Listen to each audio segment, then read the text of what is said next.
School Board of the City of Virginia Beach. And I hereby call this meeting to order at 6:02 p.m. on this 8th day of February 2022.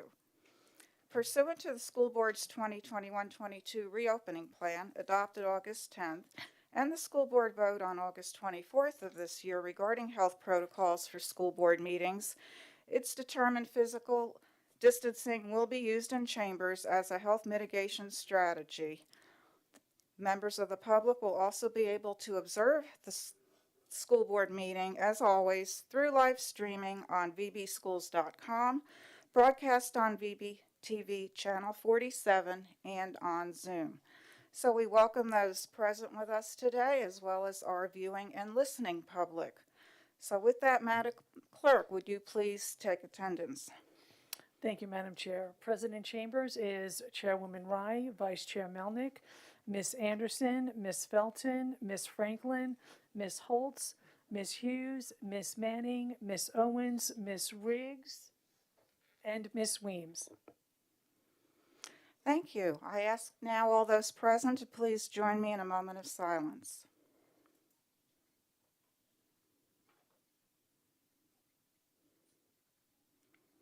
And please stand as you are able for the Pledge of Allegiance. I pledge allegiance to the flag of the United States of America and to the republic for which it stands, one nation, under God, indivisible, with liberty and justice for all.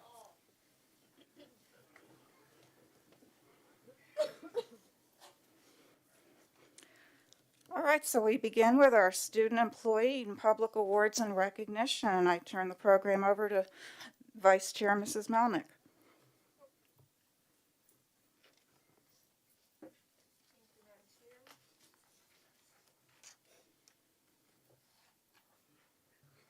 Tonight, we as a board are pleased to announce the school board recognition recipient for February 8th, 2022.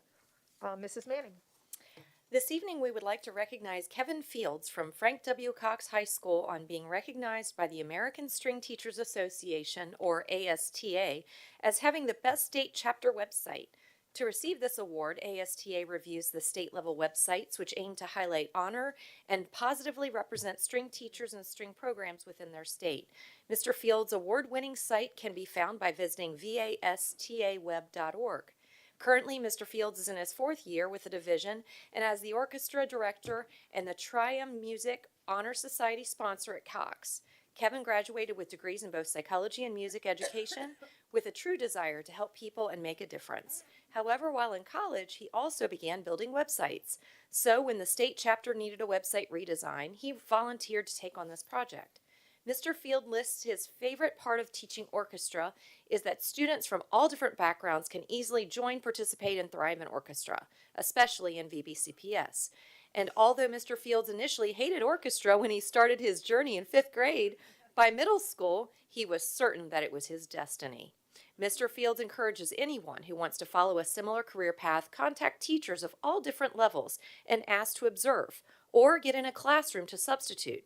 He says that music education is so important because it allows a dive deep into cultures, history, communication, skills, and team building. Mr. Fields, we are honored to recognize you this evening. Congratulations on a fantastic job. Well done.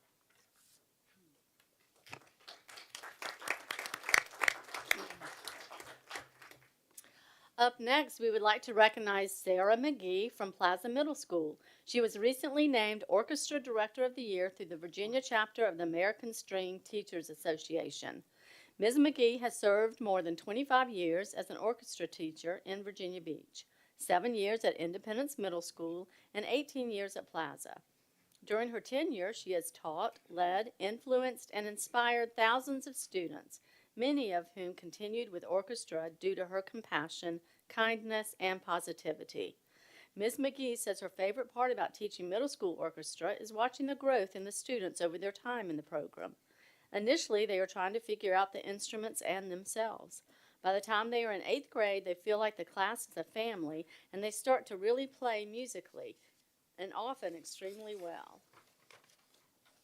Although Ms. McGee says she knew that she always wanted to be involved in music, she never saw herself becoming a teacher. She didn't think she would have the patience for the profession. However, a quarter of a century later, she not only succeeds in her role, she thrives. Ms. McGee's advice to others who may want to become a teacher or get involved in music is to always, always, above everything else, be kind, both to others and yourself. Remember to be patient and understanding, and try to never take yourself too seriously. Thank you for your continued hard work, Ms. McGee. We know your students appreciate your dedication, and we sincerely thank you. Congratulations again on this tremendous accomplishment.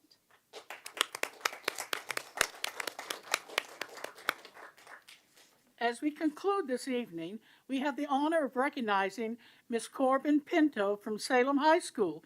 Recently, Ms. Pinto was named the Virginia Music Educator of the Year through the Virginia Music Educators Association. Ms. Pinto has been teaching with the school division for 18 years and has been at Salem High School for the past 3.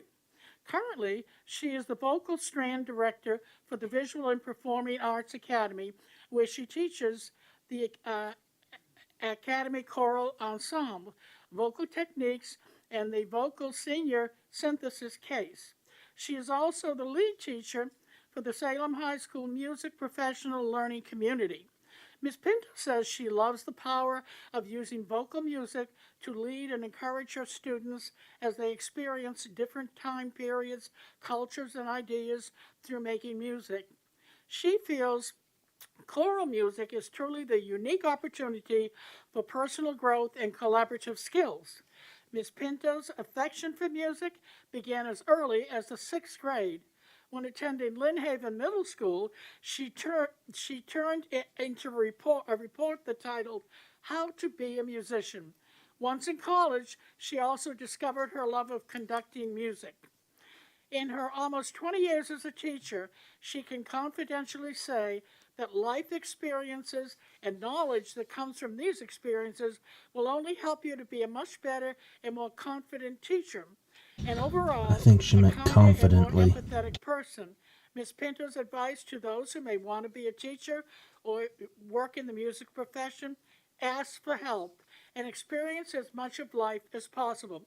Congratulations, Ms. Pinto, for an amazing job well done on this fantastic accomplishment. The division is lucky to have you as a teacher and a mentor for your students. This concludes the recognitions for this meeting. Thank you. No, it doesn't. Oh, sorry. And now, Mrs. Franklin, if you would, before you read that, please, Ms. Toniato, if you would come up.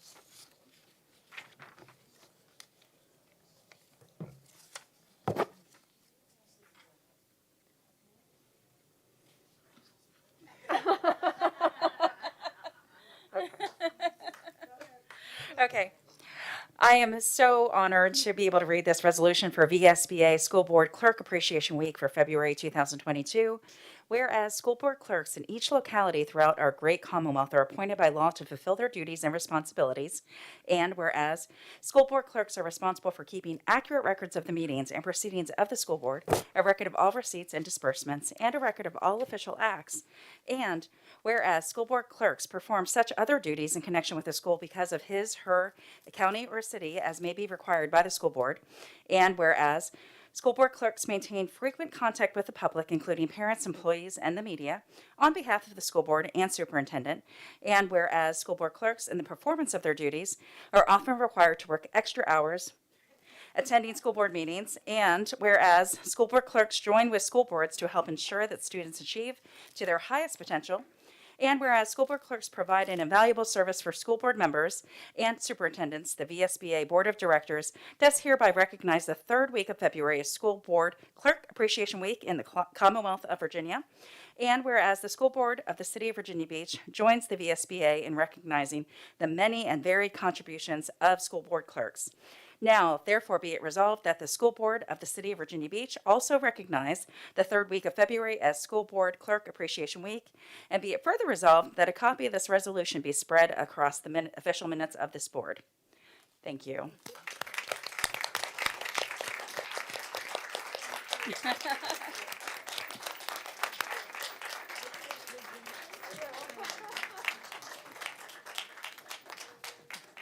And now, Madam Chair, that concludes our recognitions for this evening.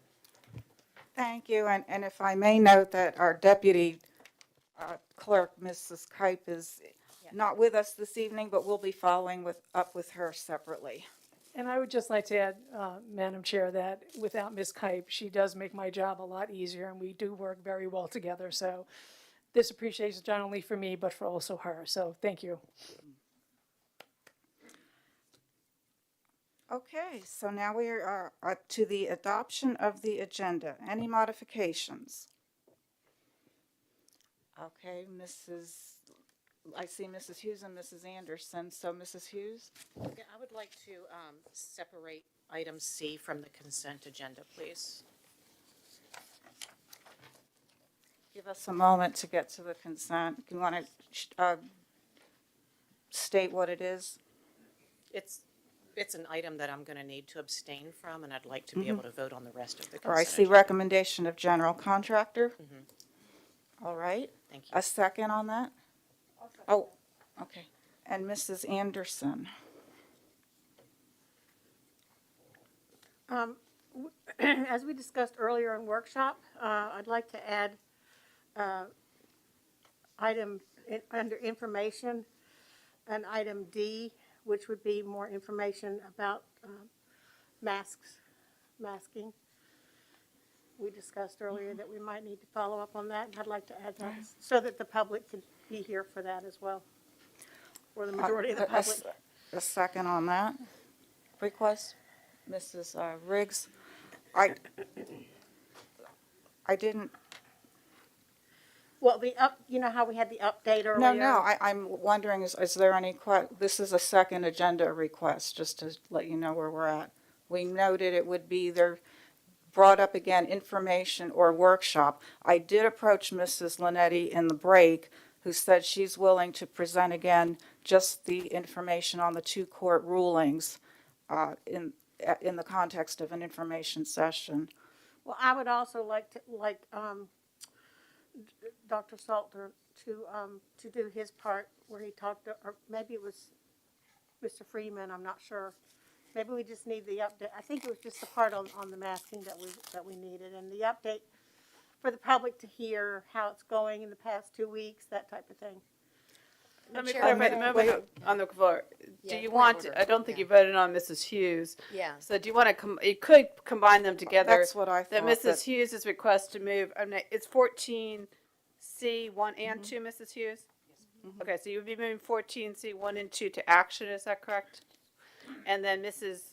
Anderson's request to add to the information agenda 12D, if you combine them together, otherwise you didn't vote on Mrs. Hughes's motion. I just seconded Mrs. Hughes, can we prematurely. combine them? Mrs. Hughes is agreeable. So that would make the motion on the floor. The motion to adopt the agenda, you would ask to amend it to change 14C, 1 and 2 to be 15B.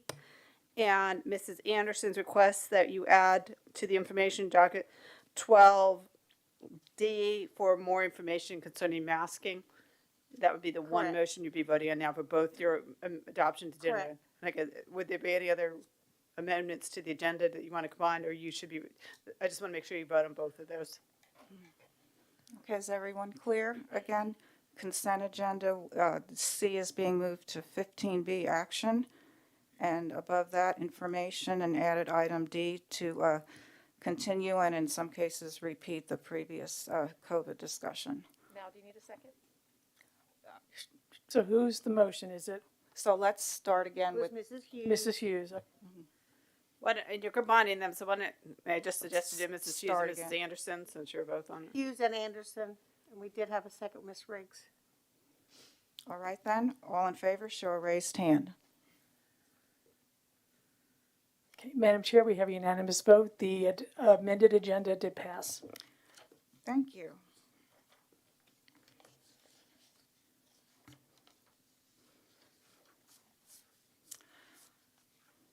All right, that we move to approval of the meeting minutes, and we have two sets of minutes, starting with the January 2022 special school board meeting. Any modifications? Okay, hearing none, oh, yes, ma'am. I sent an email to both you and the clerk, Miss Toniato. I can't remember if my change was on the 20th or 25th.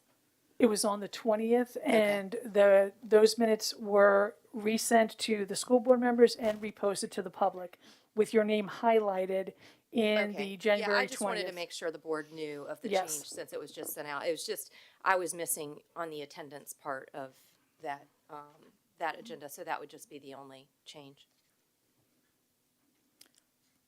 All right, so now the chair will entertain a motion to approve. Mrs. Riggs and a second, Mrs. Franklin. Okay, all in favor, show a raised hand. Madam Chair, we have unanimous vote.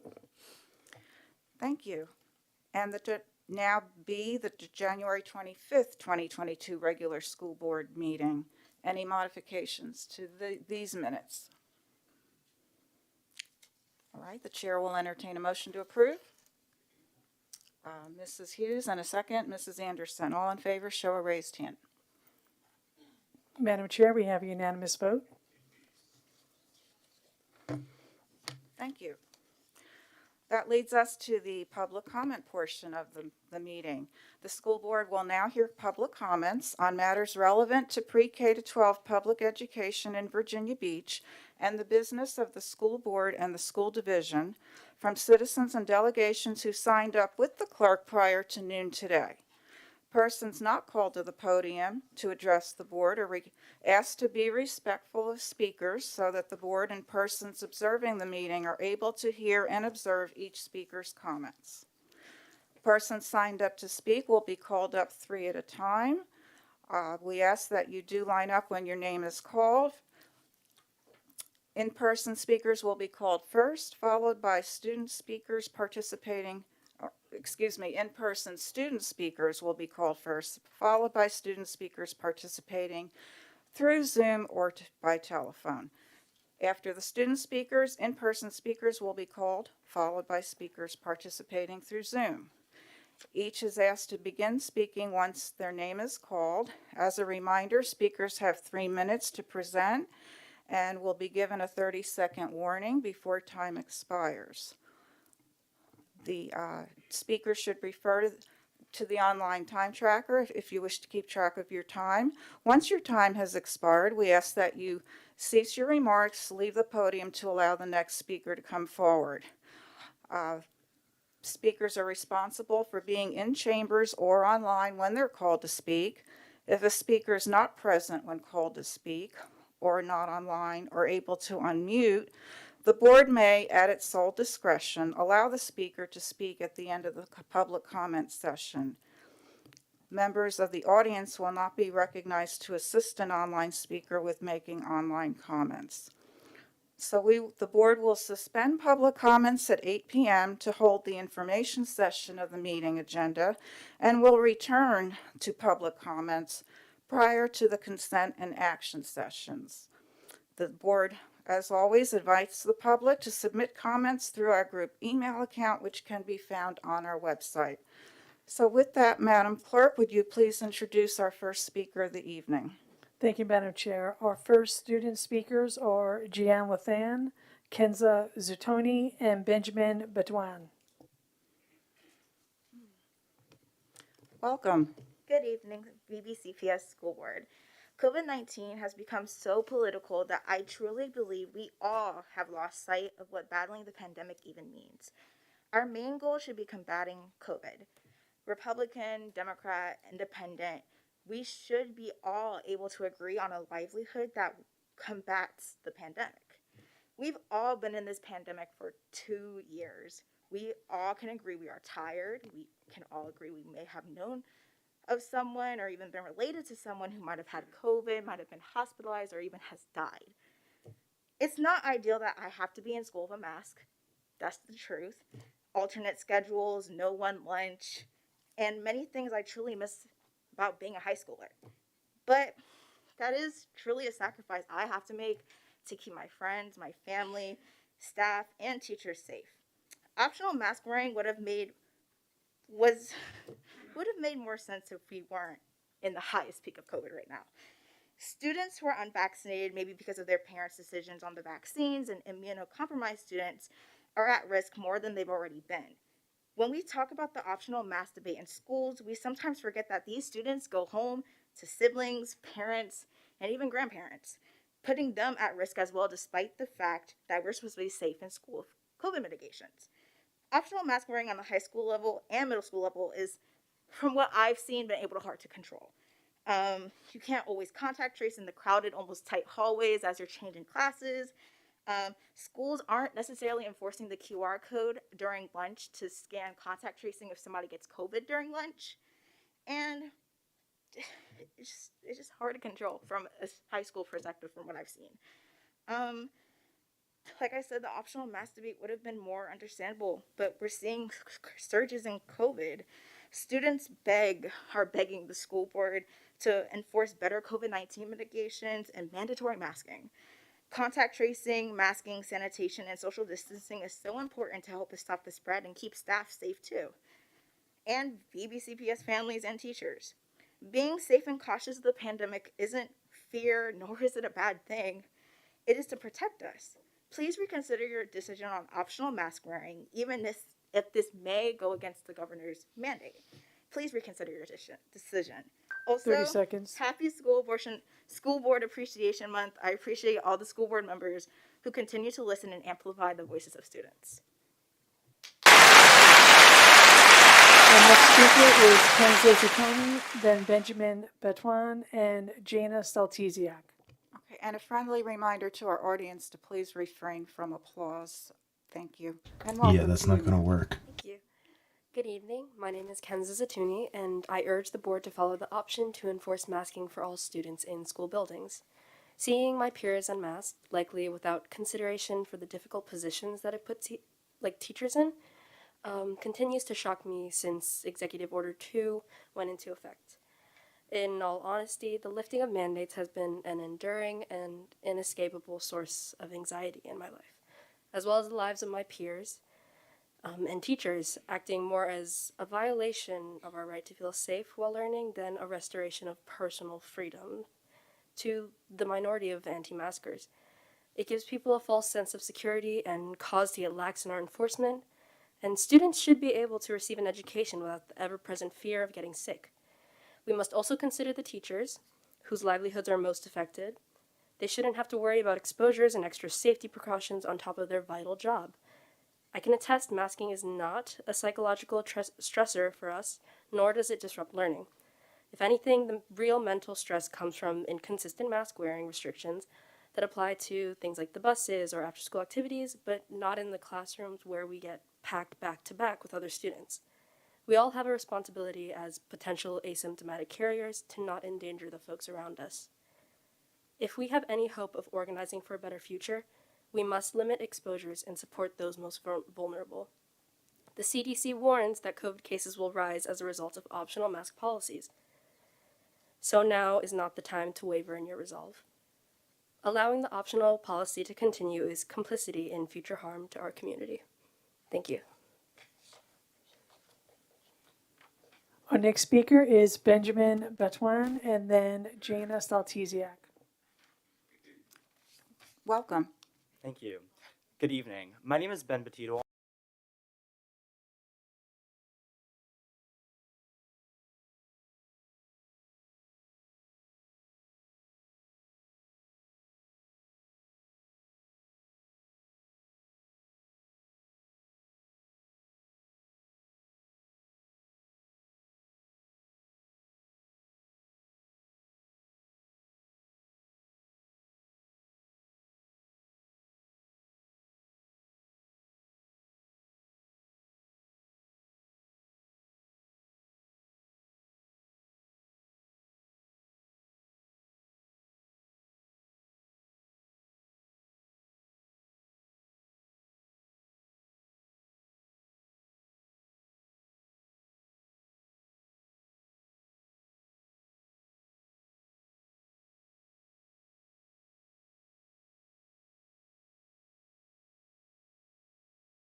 One high school student, I find it unfair that I am being issued with a difficult set of circumstances such as this, and I find it unfair that I'm struggling to uphold the promise that I made to my family.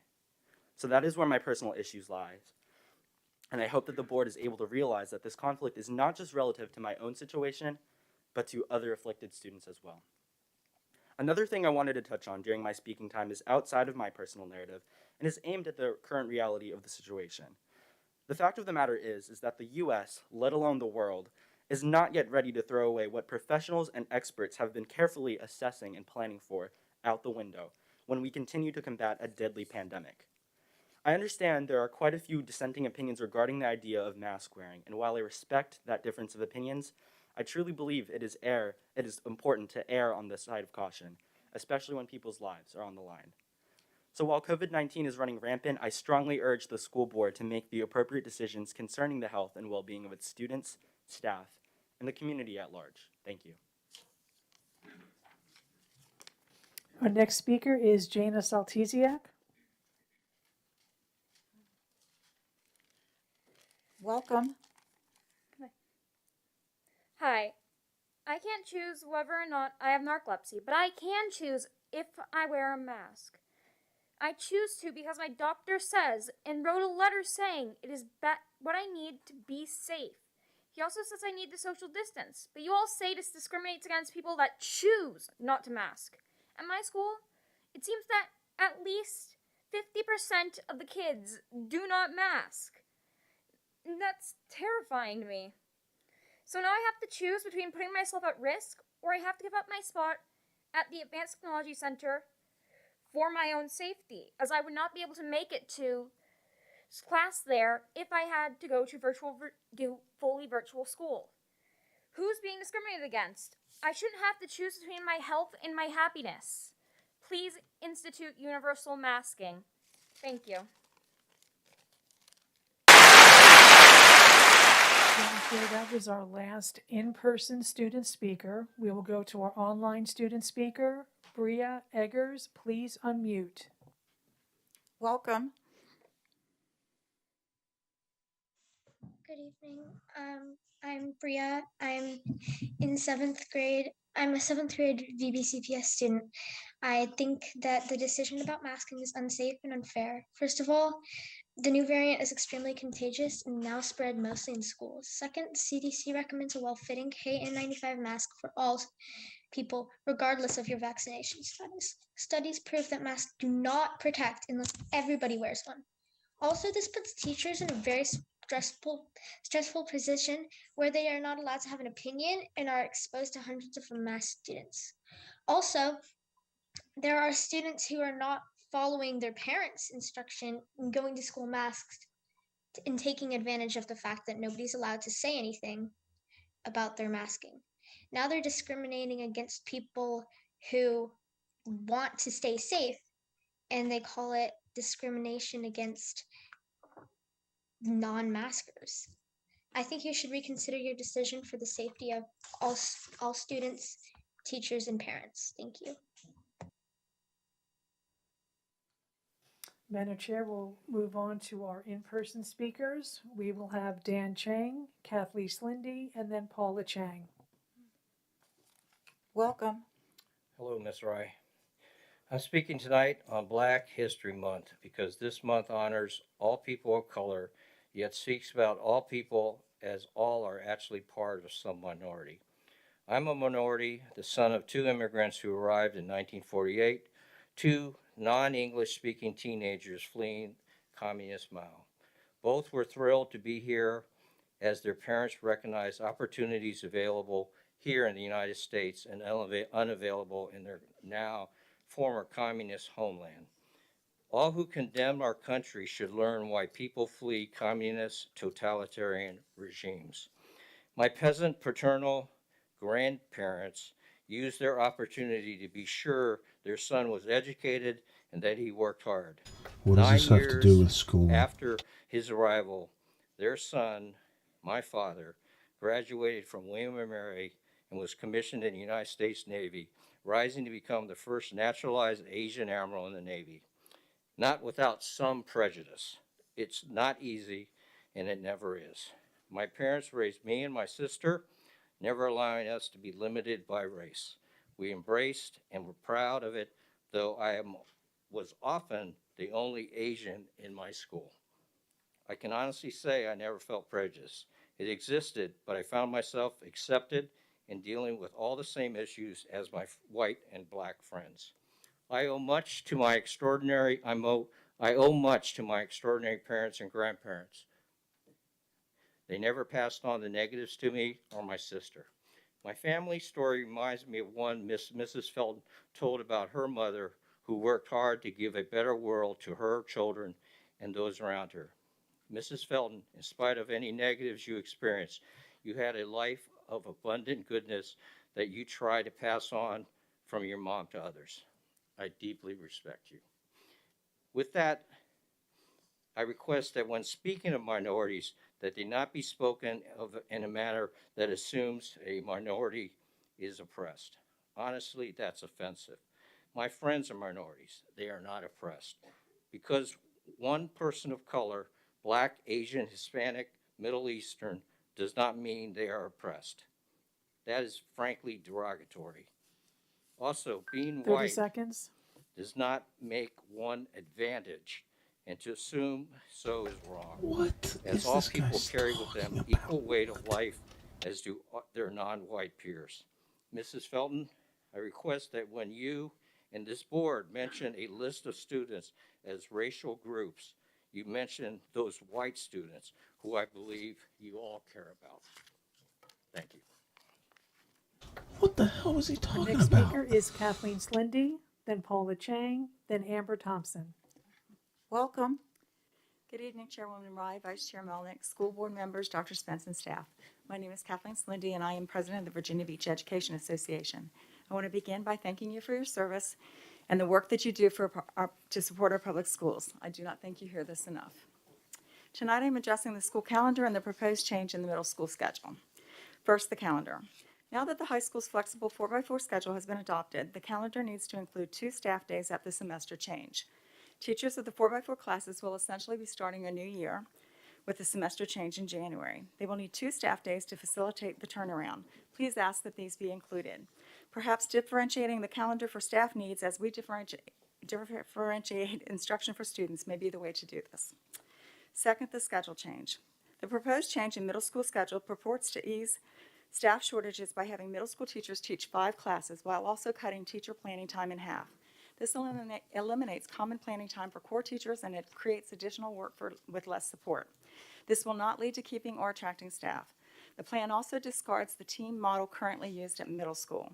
The team model creates a school within a school which supports the 6th graders transitioning from elementary and prepares 7th and 8th graders for the high school transition. Additionally, educators who work on each team have a set of students in common and can successfully communicate with students and parents to solve problems. The schedule change also cuts out the core bells, which are the 30-minute blocks when students can receive extra help to do makeup work and use resources. Lastly, the impact on special education, where we already have critical shortages, may compound the problem rather than ease it. This proposed schedule change has little chance to help with staff shortages, but will dismantle the model that has contributed to many of the successes seen in our division. In conclusion, we need to increase educator voice in problem solving in order to increase retention and to attract others to Virginia Beach. Involving the people who work with students daily in problem solving and decision-making processes would give better results for students and for educators. In the movie The Field of Dreams, the main character whispers, or has it whispered, "If you build it, they will come." For VBCPS, the whisper should be, "If we build it, they will come, and more importantly, they will stay." Involving your employees in planning the changes that will build a better learning and work environment is a win-win. We live where others come to vacation. Surely we can attract more educators and additional support professionals to come and work here if we listen to what they need and want. Collective 30 bargaining seconds. has done this in other divisions. Please listen to the input from the many stakeholders who have written to you. Ask for a calendar that includes 2 workdays at the semester change, and ask for a better plan to address staff shortages that does not dismantle what is value and is working for students and educators. Thank you. Our next speaker is Paula Chang, Amber Thompson, and then Tara Chang. Thank you. I'm going to first honor Black History Month and And also, I'm going to be speaking on largely a personnel issue, but not about the person who is the subject of the personnel issue. I remind this board of the 1964 case, New York Times versus Sullivan, where free speech won, and I'm telling you now that my attorney is watching to make sure my rights are upheld from the First Amendment.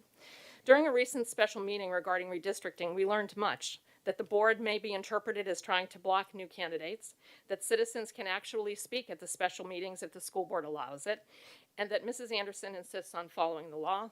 Good job, Mrs. Anderson. One would assume that to be the case, but I understand your concerns, Mrs. Anderson, when we look at some of the actions of this board. Case in point. On January 25th, the speaker, Sarah Gerloff, attempted to legally state factual information about a Virginia code regarding any school superintendent in the Commonwealth and the process by which they may seek additional outside employment legally. It's called Vacancy in Office. It's code 22.1-66.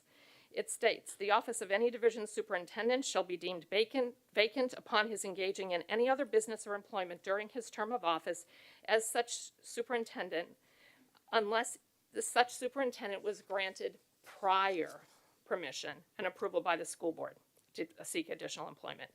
Mrs. Gerloff then pointed out that Superintendent Spence does have a consulting firm, EduNavigate, for which he had not received prior permission from the board in a manner consistent with Code 22.1-66. She is correct. I requested that permission to be given to me to see if it was given to him last year via the Freedom of Information Act. I have it here from your own Freedom of Information Act officer that permission has never been granted for EduNavigate. In response to this, Miss Gerloff, Miss Linetti speciously declared Mrs. Gerloff's remarks to be a personal attack on Dr. Spence. It was not an attack, it was a statement of fact. Mrs. Rye did not deny the speaker was correct, but stated that this issue had already been dealt with. It has not. Mrs. Rye then used this personal attack narrative to shut off the microphone, deny Mrs. Gerloff her First Amendment rights, and deny the public legal knowledge of what has been going on with the school board and Dr. Spence in a question of how the law has been followed. Ms. Anderson, you must be appalled. Except that you're not, because this has happened before. 30 seconds. Dr. Spence previously earned money without board approval through AASA, but when one school member pointed this out and made an issue of this, the board, under the leadership of the very law-abiding Ms. Anderson, voted with the excuse that his earnings were not significant to go around the law and gave permission for Superintendent Spence to continue with AASI, ignoring his past employment. So how do you, Mrs. Anderson, get to decide what laws we follow, and are you now going to ask the school board to uphold the law? And that is time. Thank you. Our next speaker is Amber Thompson, Tara Chang, and then Thomas Coant. Welcome. Good evening. I'd first like to address decorum of school board members in line with the recent governance committee meeting. My understanding is that you feel you have no control over other school board members on social media. However, that only appears to be the case when it's somebody that you agree with. One of the main responsibilities of this committee is to review and respond to complaints or concerns regarding board members and develop procedures for handling such complaints. I'd like to know where my response from the committee is regarding my complaint of Mrs. Holt's boycott of local restaurants. I listened to the meeting, and yet again this behavior was swept under the rug. You read a letter on her behalf that was not only another slap in the face to these restaurants in the community, but it was completely false. Ms. Holtz blatantly asked for a boycott of local businesses in her own words, stating that they do not support public education. That to me is defamation, and I truly hope these restaurants make an example out of her in civil court if this board will not. In her letter, she states that it was never her intent to boycott, even though she used those very words. Why, after a few restaurants backed out due to backlash from you and Delegate Fowler, did you then throw up support for these businesses on social media? The perception is bad. It's that they bowed to your demands and now you're lifting your boycott request because of it. There's a term that comes to mind consistently, and it's something a majority of you could use a lesson in: accountability. Whether it's your personal social media or not, you represent this board. Whether you list the job title on your social media or not, we know you serve this board. While I don't believe in cancel culture, I do believe in accountability. If you are to hold certain board members accountable for posts, then you better do it for all of them. If this governance committee meeting cannot follow one of its main duties, then I believe there is no need for the committee at all. This board time and time again has politicized issues at every turn, and it's not fair to your community to play the continuous mind games. I guarantee if this was Miss Manning or Mrs. Hughes, this would be handled a lot differently. Next, I'd like to address how wonderful my son has been over the last few weeks, no longer wearing a mask. I was appalled at the last meeting the way some of these Congrats parents for spoke, that. What about stating the that we need others? to keep our germ-infested children away from theirs. The outright nastiness that came from some of these parents at the last meeting is sad, but it comes from the majority of the sport as well. So I hope you're proud of the example that you're setting. Amazingly enough, my son has been treated with nothing but respect and kindness from his school, and it's nice to be reminded of the innocence of these children and that they don't see the target some adults put on their backs. We saw with the numbers today that they have clearly gone down, and yes, whether it's due to masks being optional or not, begs the 30 question seconds. if correlation is causation. But could you imagine if the numbers went up? Ms. Melnick and Ms. Owens, you all were very concerned with the opt-out numbers, but let me remind you that it's not a requirement for parents to check that box for you. Another comment, Ms. Melnick, you stated that teachers are being muzzled because they're not allowed to compliment children for wearing masks. That needs to be knocked off. It was in the meeting earlier. Lastly, as proud as you are about the supposed 14% opting out, I hope you're just as proud as how the numbers have gone down. I guess my children really isn't a disease And that animal is after time. all. Our next speaker is Tara Chang, Thomas Coant, and Lindsay Nathaniel.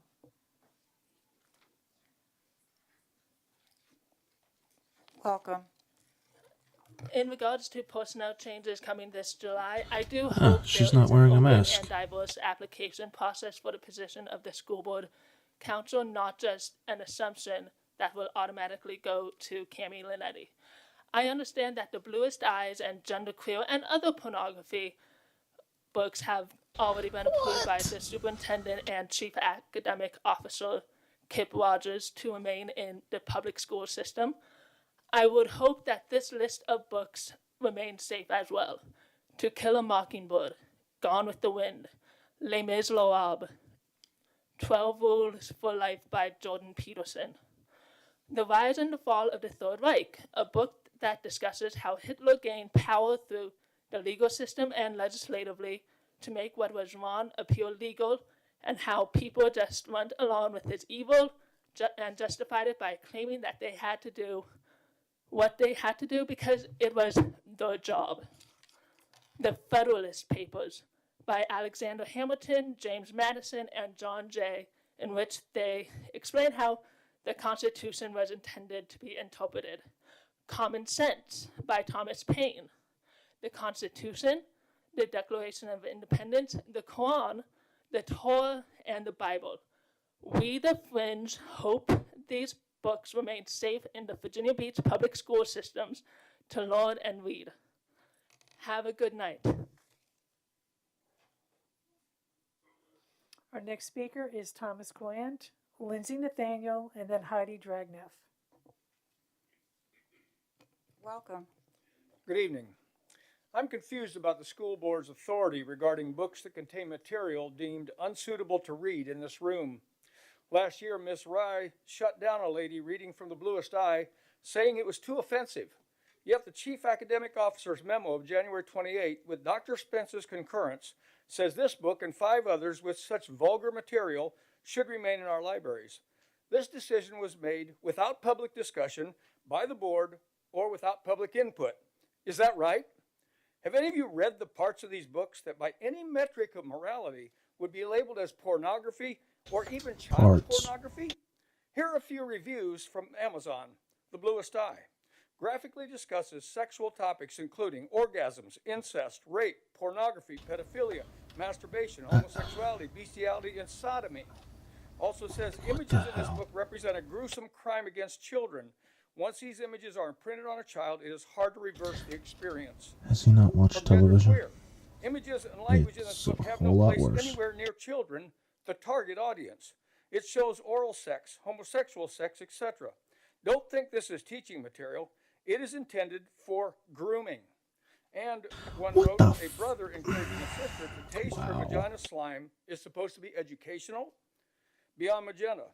Explicit language, violent acts, graphic descriptions of oral sex by children as young as 6, without mentioning its illegal nature.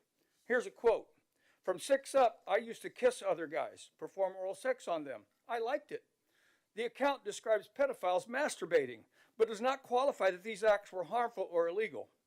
From Lawn Boy, pornographic and rude, reads like an exercise in desensitizing children to depraved behavior, explicit descriptions of homosexual acts among children every few pages, vulgar, crude, profane language, belongs in a corner of a sex shop. Pedophilia is described positively. Despite the vile nature of such comment, your memo states, the review committee acknowledged the difficult scenes of rape and incest in The Bluest Eye, but believed difficult scenes did not supersede the message and purpose of the book. And the chief academic officer, superintendent, had concerns about some of the graphic depictions of genderqueer. However, the concerns did not warrant removal. How much content that would be judged child pornography and abuse in any other medium is enough to 30 remove books seconds. like these? Would you drink a glass of water with 1% cat feces in it because it was mostly good water? I don't suggest banning these books, but just get them out of school libraries. School board members, it's your job. Dr. Spence works for you. Fix this thing. Oh, Our next speaker is Lindsay Nathaniel, then Heidi Dragneff, then Amy Solers. Welcome. Good evening, school board members and Dr. Spence. My name is Lindsay Nathaniel. I'd like to start by saying I don't want to wear masks forever. I know we have to learn to live with the virus, but we need to do it safely.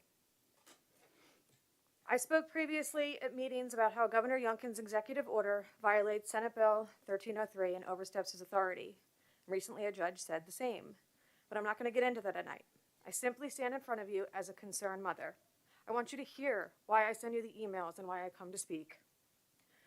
There's a lot of talk about the psychological impact masks have on children, but have you ever had to console a child that lost their parent? Dealt with those tears, that pain? Have you ever thought about what losing someone that you loved to COVID does, especially to a child?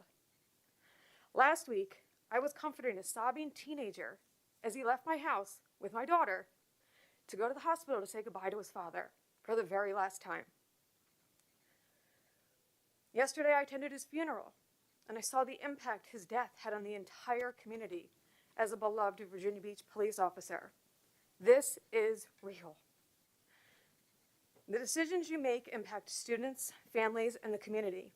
This same sweet boy has to go back to school where children aren't wearing masks and acting like COVID isn't real while he grieves losing his father.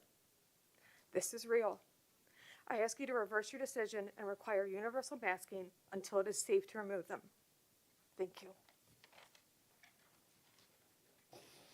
Our next speaker is Heidi Dragneff, then Amy Solers.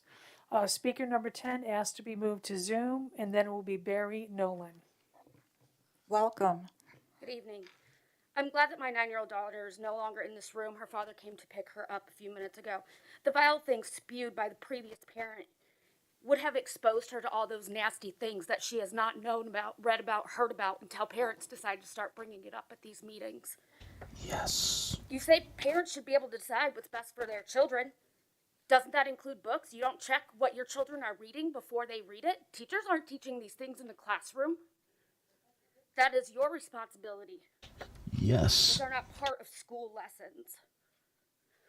I want to point out the governor's executive order is illegal and does not override law. SB 1303, which says schools are to follow CDC guidelines, which recommends universal masking, was passed into law last year as a compromise to all and to keep politics out of public health decisions.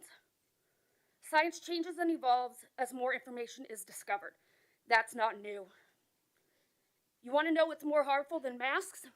COVID. Ask the nearly 1 million dead people. If you look around in elementary school, you'd see kids don't care that they're wearing masks. They don't complain. They seem to understand the purpose of wearing masks better than some adults. They actually care about not spreading deadly germs to their friends or loved ones. Can we please have quiet in the audience? Thank you. Thank you. When I heard a school board member say that masking children was harmful, I knew that wasn't true. I have a background in medical knowledge. So I looked it up just to make sure and verify, and sure enough, it's a flat-out lie. The only thing it says is children under 2 shouldn't wear masks because they may not be able to get out of them without help. Wearing masks also helps keep people from touching their face and spreading COVID-19 further. According to your own information this evening, there are 9,000 mask opt-outs, but that number is deceiving because kids and teachers are forbidden from talking about masks, so there's no true count of kids going without masks officially. You'll notice that COVID numbers have dropped by 50%, which goes to show that our masking was working, because numbers lag by about 2 weeks. And I'd like to remind you that these are our children, not statistics. Our job as parents is to protect them. There's no other mitigation measures being taken. Masks aren't required, vaccines aren't 30 required, seconds. testing regularly isn't required, negative tests to return aren't required. I know because I've asked. Anyone can just lie and say they're negative without proof. Social distancing isn't happening because it's not possible in the schools, and there's absolutely no contact tracing. I'd like to point out the situation you've put parents of special needs children in, those that can't wear masks or are immunocompromised, rely on those around them to keep them safe. Where's their consideration? Do they not matter? The next speaker is Amy Solers, Barry Nolan, and then it's going to be Michael Sortisiak. Welcome. Hi. I'd like to go back to the Governance Committee. The Governance Committee and most everyone else who saw Mrs. Holt's public post knew exactly what she meant. We knew her intent to punish any local business owner who dared disagree with her. She did not mince her words. These business owners do not support public education. I'd like to remind you about these business owners. One of those local business owners she called to boycott has volunteered as a wrestling coach for over 20 years. He has donated tens of thousands of dollars to public school sports over the years. He was offered a paid position and refused it. He would rather the money go back into the program. Another uncaring business owner, as Mrs. Holtz defamed, has donated $76,000 to Virginia Beach City Public Schools. Do these people not care? And how do we repay their generosity? They're publicly shamed and their businesses boycotted because they dare oppose the view of an elected official. I appreciate Mrs. Riggs for standing up and denouncing Mrs. Holtz's actions. I wish more of you would do this. Mrs. Melnick and Rye, shameful. Your silence on condemning Mrs. Holtz shows you approve of the actions of your colleague. Unfortunate, but not surprising. I'd like to talk about restorative justice now, which is on the agenda. Restorative justice was created to try and fix the supposed problem of systemic racism, that is, teachers and principals disciplining minority students at a higher rate than others. Restorative justice decriminalizes misdemeanors, does not hold the offender accountable. The offender stays in mainstream classrooms, no police are involved. This idea is to address what they say is the root of the problem by tasking teachers and staff with following certain individualized protocols, which may or may not include healing circles, peer counseling, and reparative dialogue. The ulterior and possibly main motive for this new program was to help schools look better when it came to numbers of crime, and it did. Less crimes reported, supposedly safer schools. But restorative justice promotes a culture of leniency, making schools less safe because of the underreporting of crimes. School districts all across the country, Oklahoma, California, New York, they're all saying these programs are not working to keep their schools safe. And these are only a few examples of these programs failing miserably. Some ending up with tragic results like the school shooting that happened in Parkland, Florida. Do your research. I promise you I am. Instead of focusing on pushing parents out of the schools, why not invite them in? Dads on Duty is a program in a school district in Louisiana created by dads in the school district. They're present during the school day. They patrol the schools, hallways, and activities. It's a program other states are interested in and have even started on their own. We need to work together as a community, invite parents in. There are some good ideas out there. And that is time. Please keep politics out of the classroom. Thank Our you. next speaker is Barry Nolan, then Michael Saltesiak, and then Caitlin Olstein. Welcome. Thank you. This past week, the Washington Post had an article about a 7th grade textbook that was used in Virginia public schools from the 1950s to the 1970s. It was titled Virginia, History, Government, Geography by Francis Butler Simpkins and others. It was the book that I was given when I was a student at Gunston Junior High School in Fairfax, Virginia, a segregated school at the time. It was a textbook that was filled from cover to cover with rather grotesque lies about Virginia's disgraceful record on slavery, civil rights, and human rights. And it was what I was taught, and it was a big bucket of malarkey. The textbook, for instance, claimed, and I quote, many Negroes were taught to read and write, and that many of them were allowed to meet in groups for preaching, for funerals, and singing and dancing. But oddly, nowhere did that history textbook mention the indisputable fact that a 19th century Virginia law specified every assemblage of Negroes for the purpose of religious worship conducted by a Negro was unlawful, and any instruction to Negroes in reading or writing in the nighttime for any purpose shall be an unlawful assembly. The nice sunny history book failed to mention that 19th century Virginia, any Negro caught learning to read could be punished with, and I quote, stripes, a sterile legal euphemism for a brutal beating with a whip on bare flesh. The textbook claimed Negroes remained loyal to their white mistresses even after President Lincoln promised in his Emancipation Proclamation that the slaves would be freed. Oddly, the book never mentioned the Fugitive Slave Act of 1793, the later more expansive Fugitive Slave Act of 1850, or the terrible, brutal torture that runaway slaves would experience when returned to their owners. It never mentioned the laws forbidding African Americans to vote in white primaries, serve on juries, or testify against a white person. It never mentioned the Racial Integrity Act of 1924 that made it a crime to marry a person of another race and declaring that you were considered non-white if you had, quote, 1 drop of Negro blood in your ancestry. That was a book that was used to teach my generation of Virginians history, and it was a lie, a pretty mean-spirited lie from cover to cover.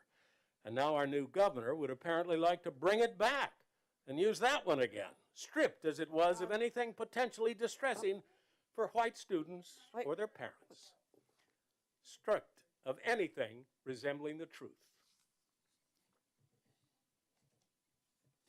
Our next speaker is Michael Saltesiak, then Caitlin Alstein, then Melissa Luxon. Welcome. Thank you. Good evening. So I don't get to speak at these as much as the rest of my family that you might know, but after the abrupt about face with masking in the schools, I wanted to come and say a few words about it. To address some of the things that were brought up earlier tonight, first of all, with the virtual Virginia, the reason it's only 75 people is because given the options that my daughter was in terms of having to drop honors English and not being able to finish ATC, which she's now a year and a half into on a program, it's not an option for her to go virtual at this point in time. So though we wanted to, it's not realistic. 14% have opted out is a number that we talked about earlier. First of all, if you think that some of the people who are vehemently against masking bothered to fill out the paperwork, I can guarantee you they probably didn't. They're just deciding not to mask, have their kids mask at school. But if we take into account that 14% is real, that means 86% of the population still feel that masking is necessary in our schools. That's a pretty big majority last time I checked, and any vote by any organization at 86% voting for it would still pass. To say that the tide is turning and numbers are coming down, they're still at, I think, 21% in the community. I know last year 10% was deep red, and we were going to stay home if they got that bad. So to say that they're coming down, they're still very high. To say that the tide is turning, we said that at the end of Delta as well. We don't know what's to come with this. We need to be more diligent, stay the course. Definitely, we should have stayed the course when we were masking, not changed it based on incomplete information coming down from the governor's office. I like the fact that we're trying to keep teachers safe from a political standpoint and not have them involved in those discussions, but I wonder why we're not keeping them safe from a health standpoint as well. We need to do more. These teachers are the ones who, they are our public schools. We need to keep them safe because without our teachers, we don't have school. Yeah, masking harmful for children was already addressed. There's some anecdotal evidence about hygiene issues, potential learning for emotional cues and nonverbal communication, but my kids text all the time and communicate pretty well without being seen. Bottom line is, there's no good reason to go against masking at this point in time. Anybody who wants to go against masking is doing it either out of stubbornness, because they've decided what they've read on social media is taking them down a rabbit hole and now they're not going to change their mind, or it's based on ignorance of the scientific method. The fact that we have everybody telling us that masking is good, that we should continue to do it. So yeah, please return to masking. My daughter has an autoimmune disease, narcolepsy. I have one lung from cancer when I was 5. And that is time. It's not a good situation. Thank you. Our next speaker is Caitlin Holstein, Melissa Luxon, and then Lindsay Riley. Welcome. Hi, good evening. My name is Caitlin Olstein. I'm a middle school teacher here in Virginia Beach, and I would like to thank you all first and foremost for giving me the opportunity this evening to address you all about my concerns regarding the proposed middle school schedule change for the upcoming school year. There's a teacher retention crisis everywhere. We know that. It's not news to any of us, and it's happening everywhere. And when we as teachers are asked, what can we do to support you? What can we do to keep you? We say, amongst other things, give us more planning and take stuff off of our plates. We have way too many tasks on our workload. The proposed schedule almost reduces our planning time in half, yet adds a 5th course on a different grade level, meaning a different curriculum, meaning it's something that we've not taught before. But we have almost half the time to learn this curriculum and to prepare the high quality instruction that meets the needs of all of our students. I currently teach 2 preps in middle school. I teach 6th grade core science and I teach 6th grade US History 1. I need every second of my planning time to make sure that I can accommodate every single learner in my core science, including my 10 students with individualized educational plans, and every student in all of my history courses, including my class of 28 that's a gifted cluster with 5 students on IEPs who are not twice exceptional, 2 of whom cannot read and write on their own. So when we say that we're maximizing our human resources by having teachers teach an additional course, I'm already being stretched thin. How am I supposed to become this jack of all trades who can support her students properly when in reality I'd become a master of none? I don't know about you, but I truly believe that anyone in any profession should be a true master of their craft. How can I master my craft as obviously a young teacher if you don't give me the time to do so? When I was growing up here in Virginia Beach, we were touting ourselves as ahead of the curve.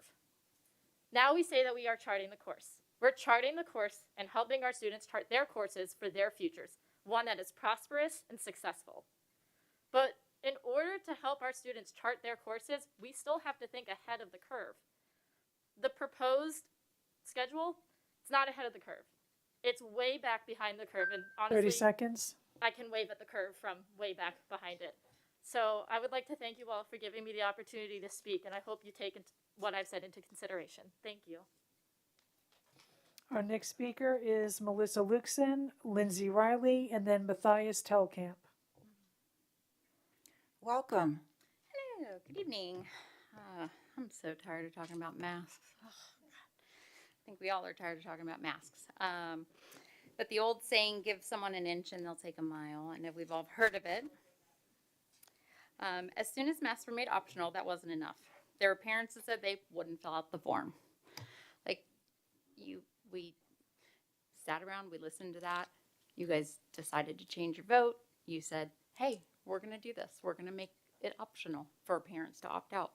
And then some of those parents didn't even want to fill out a form.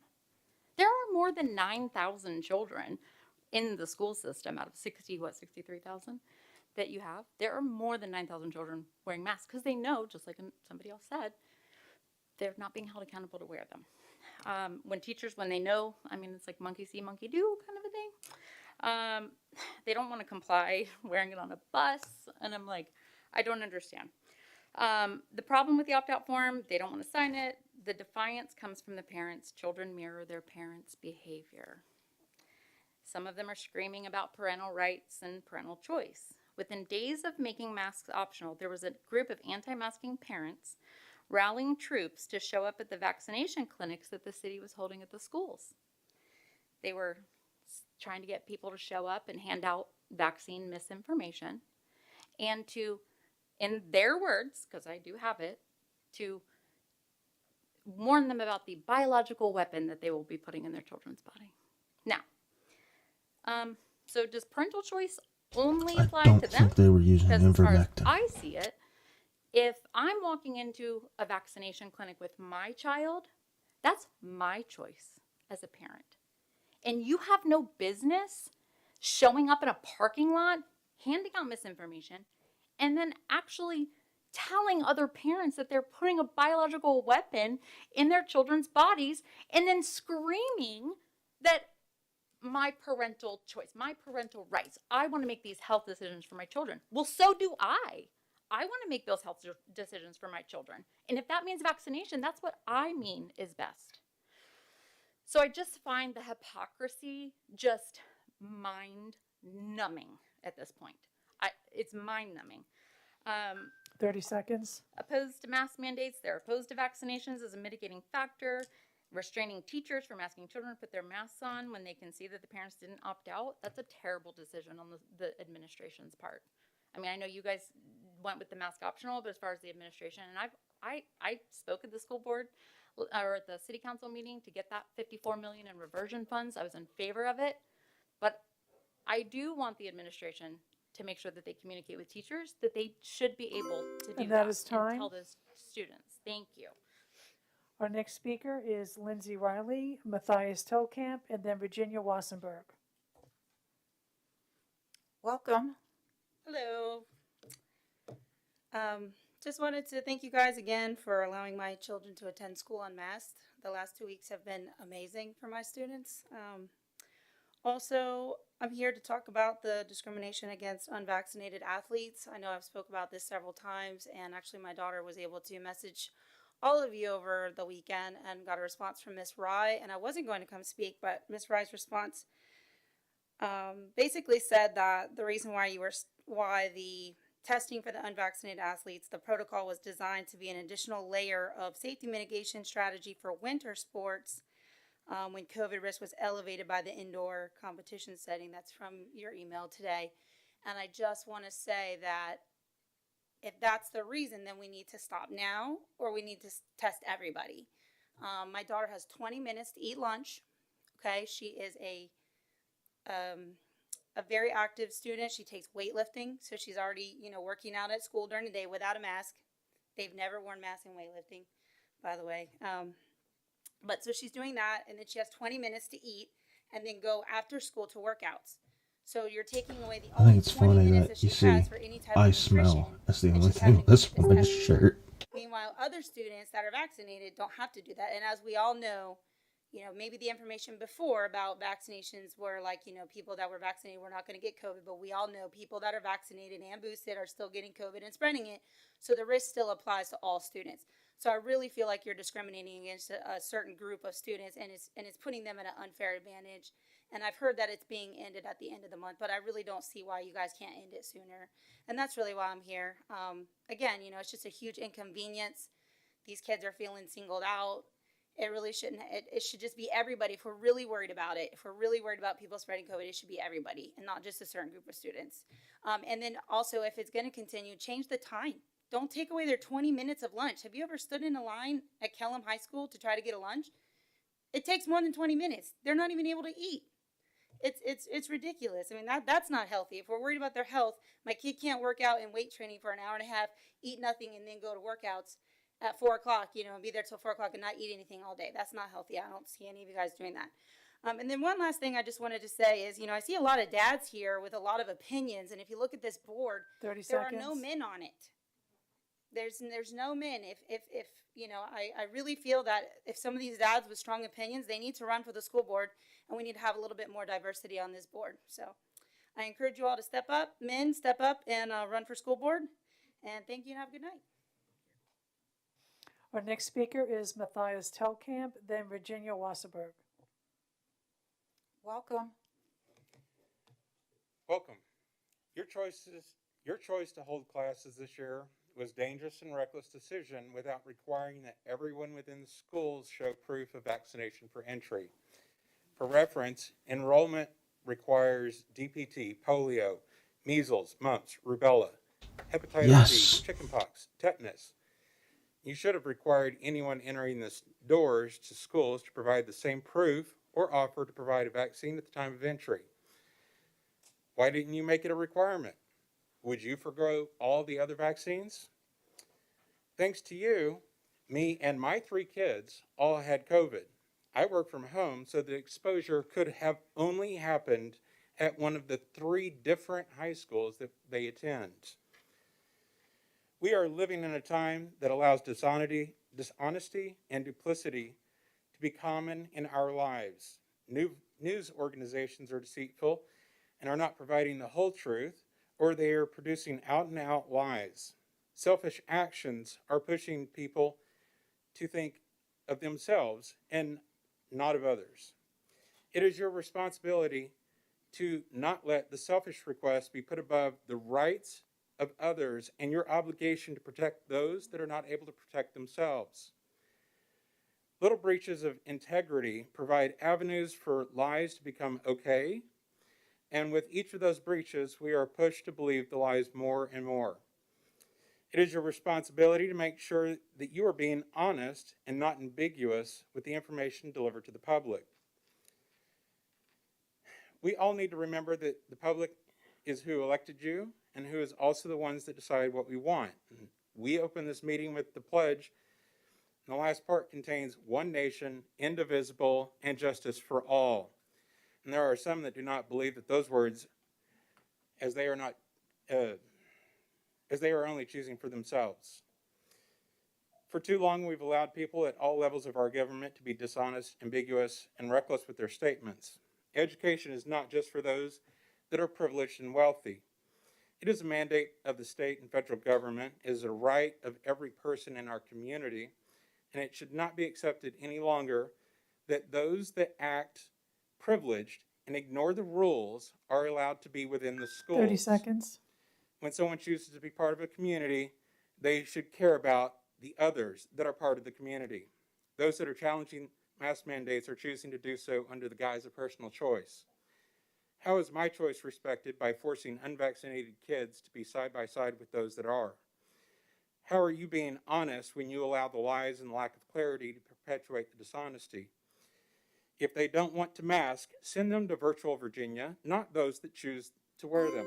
And that is time. Our next speaker is Virginia Wasserberg.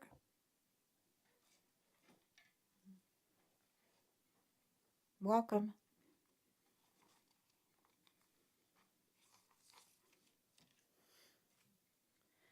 Good evening. Before I get started on what I've written, I think it's important that this board respect our governor, no matter what party that governor belongs to. Maybe he And needs I to think respect it the is, law. Egregious that, Madam Chair, you wouldn't call that out when that happens in these meetings. So I'd appreciate it if this board would respect our governor. So last week, the governance committee met. During that meeting, the attorney Kamala Linetti presented an update to the committee about the new in-house attorney for the school board. And she said that she was the one who was writing the job description for that position. And she said, and I quote, "I'll give that to HR to look at. So that piece will come in when it comes back to the school board to approve," concerning her writing the job description. And then concerning the job description, Mr. Spence, Dr. Spence, said, "I think it should flow through the governance committee because Mrs. Linetti is liaison to this committee." And then later on, Ms. Melnick, you went on to say to Ms. Linetti, quote, "This is just solidified you never being able to retire. So welcome to forever." And then later on you said, quote, "We're lucky to have you." Now the Virginia Beach School Board Policy Section 4-4 is the Equal Employment Opportunity, Non-Discrimination, and Anti-Harassment and Compliance Officers Policy. Ms. Linetti is the present attorney representing the school board, and yet she is the one creating the job description, the office, and the salary for the new in-house attorney position. And if members of this board have already decided to hire Ms. Linetti without advertising the contracted position to the public and interviewing other applicants, then how can this be called an equal employment opportunity? And so I encourage this board to immediately amend this process by not allowing this job description to flow through the governance committee for approval if Ms. Linetti is indeed applying for the position of the 30 in-house seconds. attorney. And because she serves as a liaison to the committee. That's not equitable and it's not equal. And I encourage this board to start over with the job description for this position immediately and end the process of letting Ms. Linetti take over that. Especially if the Virginia Beach City Public Schools wants to maintain their equal employment opportunity status. You can all do better than that, and I encourage you That is to time. do so. Madam Chair, we are going to move on to our online speakers. Our first speaker is Sarah Gerloff. Please unmute. Welcome. Good evening. Can you hear me? Yes, ma'am. Thank you. Our children are our most precious gifts and are very impressionable. This is why I believe those chosen to serve on our school boards and work in our school system should be held to the highest standards of leading by positive example and following our Constitution to a T.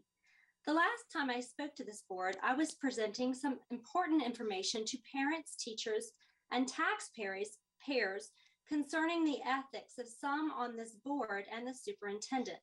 Carolyn Rye cut off my mic in the middle of my speech. Carolyn Rye has taken an oath to uphold our Constitution, but she broke that oath by abridging my First Amendment right to free speech. Incorrect. That is actual real law. Law enforcement standing in the room. That was a violation of real law. Are you listening to me, law enforcement? I have had many law enforcement officers tell me they are not to interpret the Constitution. I am perplexed by that. How is one able to properly enforce the law if he or she does Let's not see. know Am the I violating her law First of the Amendment land? right now? I just removed her from the live stream. Which states, whoever under color of law, of any law, statute, ordinance, regulation, or custom willfully subjects any person in any state to the deprivation of any right secured by the Constitution, in this case it would be my First Amendment right, shall be fined under this title or imprisoned or both. All those listening on January 25th when my freedom of speech was abridged are witnesses to a real crime. Law enforcement in the room that night Incorrect. witnessed a real crime. Under Virginia Code of Law 19.2-100, I am authorized to make a citizen's arrest. Law enforcement in the room, I am calling upon you to arrest Carolyn Rye for abridging my First Amendment right to free speech, which is Incorrect. secured by our Constitution and protected under Code 242. These are real laws. You can look them up for yourself, and please do. Law enforcement, will you enforce the law, please? Or do you only enforce the law some of the time on some of the people and only some of the laws? Which is it, law enforcement? Which one do you do? It seems there's a lot of inequity going on in our country today. Thank you. Our next speaker is Kim Benzie. Please unmute. Welcome. Welcome. Hello. This evening, I will start with a letter from a previous VBCPS teacher. It is general knowledge that seatbelts save lives, right? Did you know that when David Hollister introduced his seatbelt bill in Michigan in early 1980s, he got hate mail comparing him to Hitler? People complained that seatbelts were uncomfortable and restrictive. They claimed seatbelts were infringing on their freedoms. challenging seatbelt laws went all the way to the Supreme Court. We all know how that ended up. Seatbelts save lives. Now take that bit of history and apply the lesson of the seatbelt era to now. Masks keep us safe in a viral pandemic, By choosing to appraise a loud minority, you have put all of the rest of our students and their families at greater risk. This is not how you put students first. This is not how you value differences. This is not how we do great work together. When a pandemic comes and changes life as we know it, we need to do what we can to make our community safe. I have yet to hear of a person who has lost their life to a mask in school. Why go changing rules in the middle of a year after families have made decisions about schooling based on criteria you gave them at the beginning of the school year? These are not small decisions. These are huge decisions to many families, and all this flip-flopping in the middle of the year is ridiculous and unsafe. So when you say put students first, whose students? Virginia Beach, you're behind the curve. And for me to piggyback off from that, I'm a VBCPS mother who daily not only puts her seatbelt on, but makes sure that my children have their seatbelts on before I even move my car, but also ensure that they have all of their supplies to include their mask. We value safety of all individuals to include everyone in the building, as we do not believe teachers, students, administrators, or others within the building should have to put their lives at risk and have poor working conditions due to pandering to those who you are afraid of.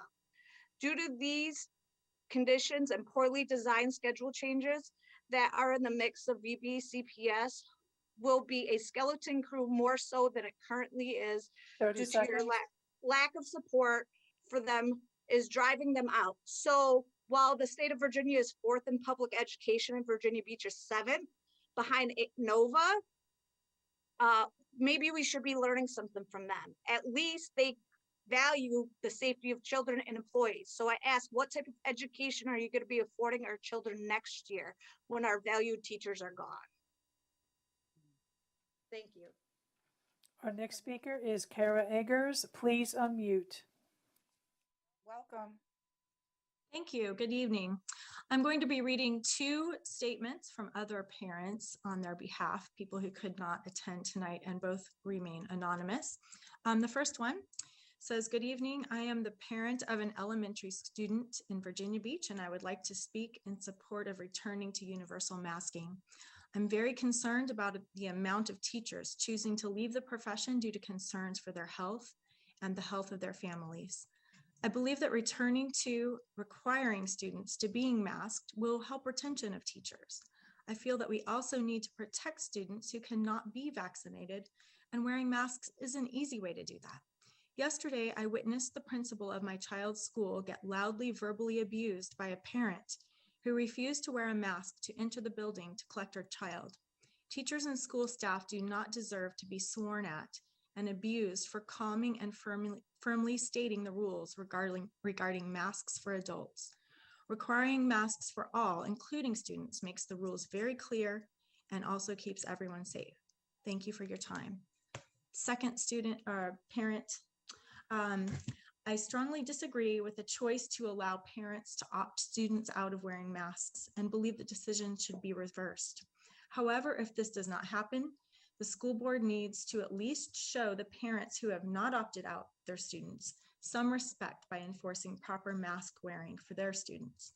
The majority of parents have not opted out their students from wearing face masks, and you need to remember these parents are not only trying to protect their students, but they are also trying to keep everyone else healthy as well.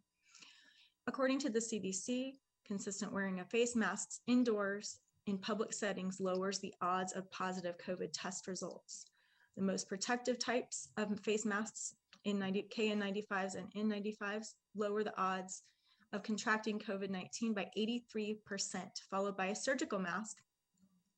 The least protective type of mask is a cloth mask. However, it still lowers the wearer's odds of contracting COVID by 56%. Um, wearing a mask shows humility, as it is clear anyone infected with COVID-19 can spread the disease even before they have symptoms, and can transmit the virus both when they are symptomatic and asymptomatic. Wearing a mask also 30 shows seconds. a strong sense of community, as well as we all want businesses to stay open and help keep employees healthy. Wearing a mask in public helps us lower community spread. Thank you. Our next speaker is Julie Shepard. Please unmute. Welcome. Good evening, school board members. I'm testifying tonight to urge you to support universal masking with clearly defined metrics for on and off ramps. We are still in a high transmission rate here. My son is experiencing increased anxiety over the lack of universal masking in the schools. While I appreciated the offer for virtual instruction, Virtual Virginia is not an option for him as he is enrolled in the second year program at the ATC. I'm now going to read comments from a parent who wished to remain anonymous. We have a first grader with a unique challenge. He is extremely small for his age with a growth deficiency and has a speech disorder. He is high risk. He was making wonderful progress in the school until COVID. Since then, we kept him home due to him and myself being immune compromised. Once he was vaccinated, we sent him back in person because it is where he needed to be. We felt safe with our decision to send our school special needs child back to school, but after weeks of sending him back, he brought home COVID to me. We need masks to stay in our education system or it will fail. It is unfair to teachers, staff, and other students that they can't depend on a basic bare minimum of a mask to protect one another. Children in other countries have worn masks for years before COVID, and that was all they were doing all just fine. Doctors and nurses wear them all day and they are just fine. The political discourse over a simple tool to prevent spreading illness is ridiculous. Americans are supposed to care for one another, and I don't appreciate the politicization of my son's education for political gain and loss of human life. This will never end unless we take simple, proven measures. America has become me-rica, and we need to take the me out of it and focus on one another, or our children will never recover from an already rocky education system. I never thought I would see parents fight for their children to get sick for a political upper hand, and in doing so, these parents and the governor are harming the population and our children. The bare minimum is a mask. I implore the board to make the decision to protect our immune-compromised students and follow the other school divisions around the Commonwealth to protect our students and staff by having a mask mandate until metrics show that removing masks in schools is the best practice. You, our elected school board members, have the authority and responsibility to protect us. Thank you. Our next speaker is Melinda Rogers. Please unmute. Welcome. Good evening, and thank you for letting me have the opportunity to speak to you tonight regarding the COVID mitigation strategies and the proposed changes to the middle school schedule. First, let me reiterate, I am in support of reinstating the mask mandate, especially since the executive order has been suspended in 7 other school districts. Unfortunately, we were not those among the lawsuit that occurred. I wear my mask and teach my children to wear their mask, not for themselves and not for me, but to protect the community and especially those who cannot protect themselves. Second, as a parent, I have successfully navigated one of my children through the middle school years. I am currently helping one of my children navigate this interesting time, and I have another child who will begin his middle school journey in a year and a half. Therefore, I'm highly concerned about the proposed changes to the middle school schedule. As a teacher myself, I am fully aware of the staffing shortages the division is facing. I've spoken about shortages being a nationwide problem in the past. One of the problems facing Virginia Beach teachers is lack of planning time. In fact, after we began the 2021-2022 school year, teachers were so in need of planning time that the division changed our schedule to accommodate the teacher need. Therefore, I simply cannot understand why there would be a proposed schedule change that would eliminate much needed planning time and fill that time with even more work. Teachers are already stretched to their limit, most teachers completing hours of unpaid work weekly just to fulfill the requirements of their current teaching job. If this were just a numbers game, then the division would be able to fill the vacant jobs with the teachers they currently employ. However, this is not just about numbers. It's about teacher careers and lives. We cannot stretch teaching staff any further. When teachers are not given a choice within a school division, they take the choice to leave. At the beginning of this month, the NPR reported that half the teachers they polled are already looking for an exit out of education. Instead of forcing teachers to move out of jobs that they love, why not do something else to entice teachers to want to come to our division? Why are we not offering signing bonuses? Why are we not looking at our pay scale versus the pay scale of similar divisions around the country and making sure we're paying our employees a competitive wage? Why have we not looked at our health benefits or retirement packages and start offering education staff something that they will want to have, something that will want them to come work for us? Unfortunately, the staffing shortages will not get better overnight. My children will be school aged for another 8 years. I don't want any of my children or anyone else's children in the division to lose out on the knowledge and expertise of some of the finest educators in the world that we have right here by watching our teachers leave or retire early because they just can't take it anymore. We must do something about it. We must treat our professionals like professionals and make them an offer to stay, not force them to solve problems that are not theirs to solve. Thank you. Our next speaker is Tanya Rivers. Please unmute. Welcome.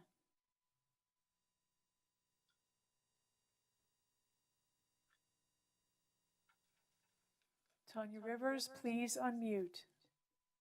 It's not working. We can hear you slightly. Can you hear us?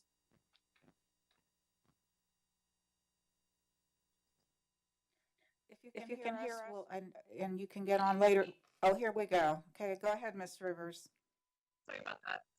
I'm speaking tonight as a parent of 2 BDCPS students. I serve on a PTA board. I run the culinary program. You're coming across garbled. Just give us a moment. Try again, please. I'm speaking tonight as a parent of 2. I'm sorry, still garbled. This is unusual. What do we do, Madam Vice Chair? Can we try to get back? Go, Ms. Rivers? Yes. Let's try to get through this. Okay, that sounds a little better. Can you hear me now better? I'm speaking tonight as a parent of 2 BDCPS students. I serve on a PTA board. I run the gardening culinary program in a Virginia Beach Elementary School, and I'm on a BBCPS Community Advisory Committee. I say these things to demonstrate to you that I'm an active member in the school community. I put in the work. I volunteer countless hours on behalf of the students. I see firsthand the struggles that teachers and staff are facing. I live here and I support public schools. Recently, I'm sorry. I think, can we try to come back to the speaker, Mr. Den, try to figure out what's going on? Ms. Rivers, we're going to go ahead for now because this isn't working, but we'll try to come back to you. Okay, our next speaker is Tammy Waters. Please unmute.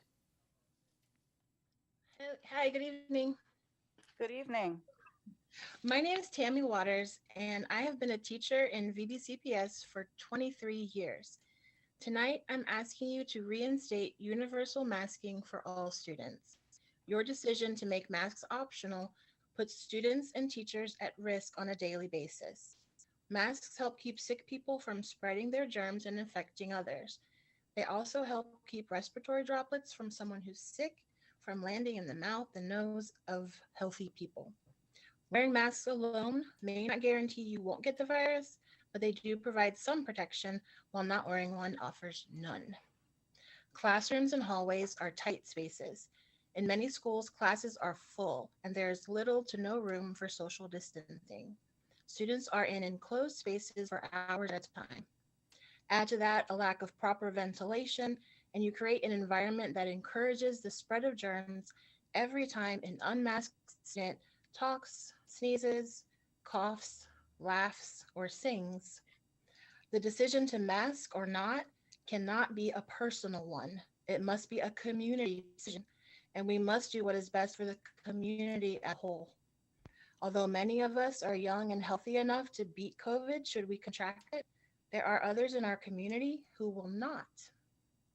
I wear my mask to protect my students, their parents, and their grandparents. I wear my mask to protect my mother, who's in a high-risk group. I wear my mask to protect my best friend who has diabetes. I wear my mask to protect my colleague who's expecting a baby.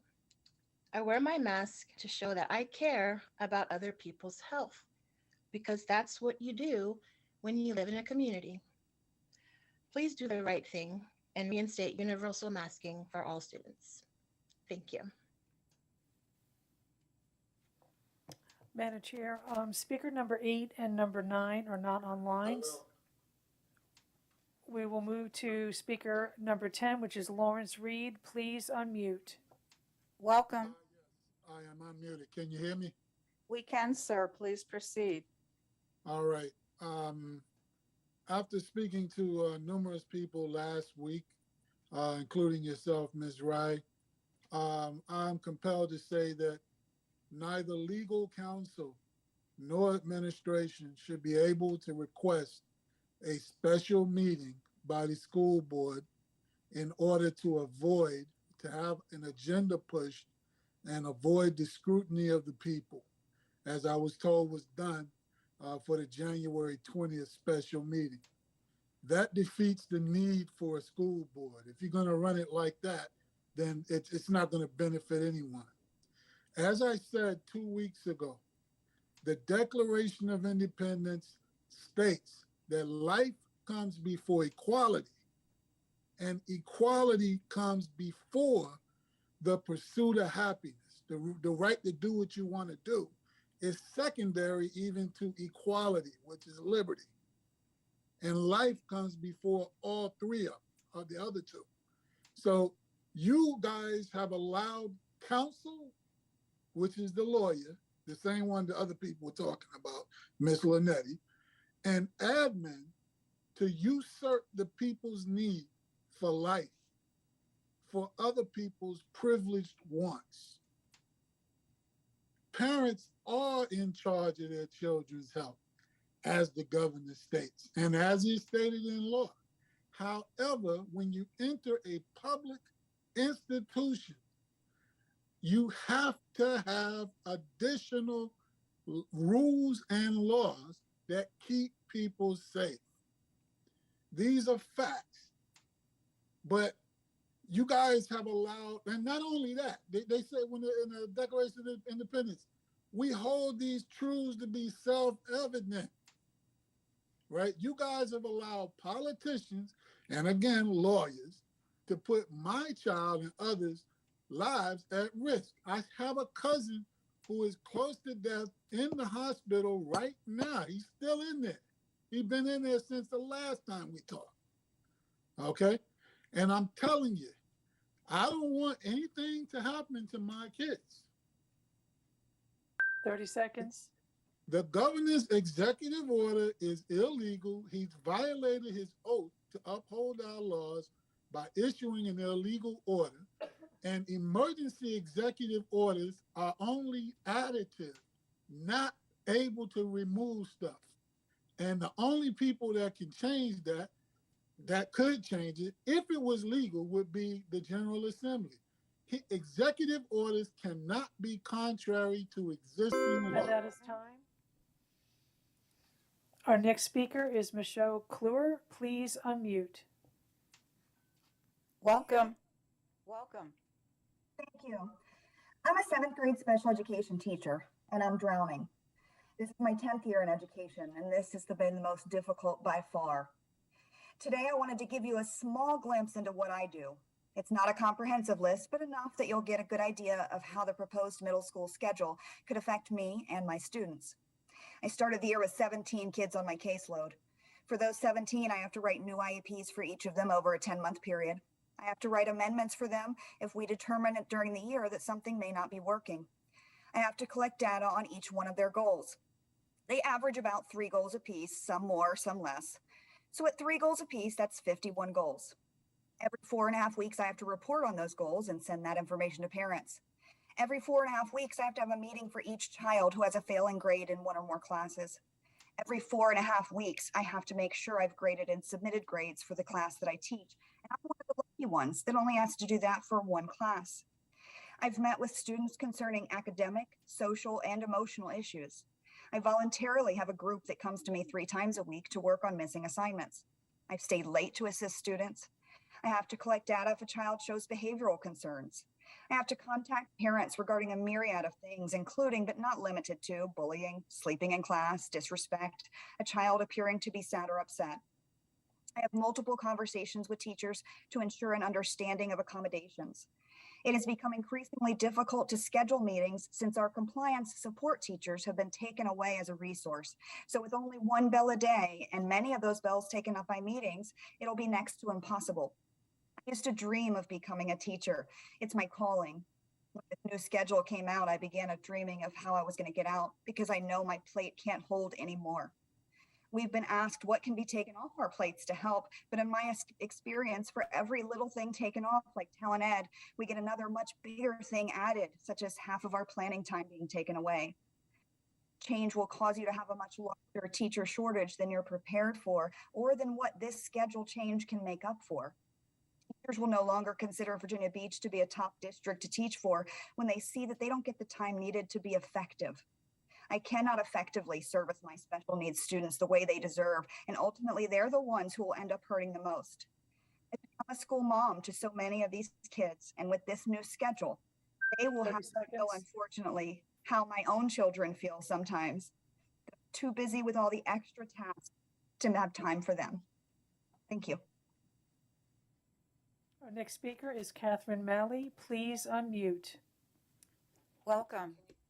Can you hear me? Yes, ma'am. Welcome. Good evening, Chairman Rye, members of the school board, and Superintendent Spence.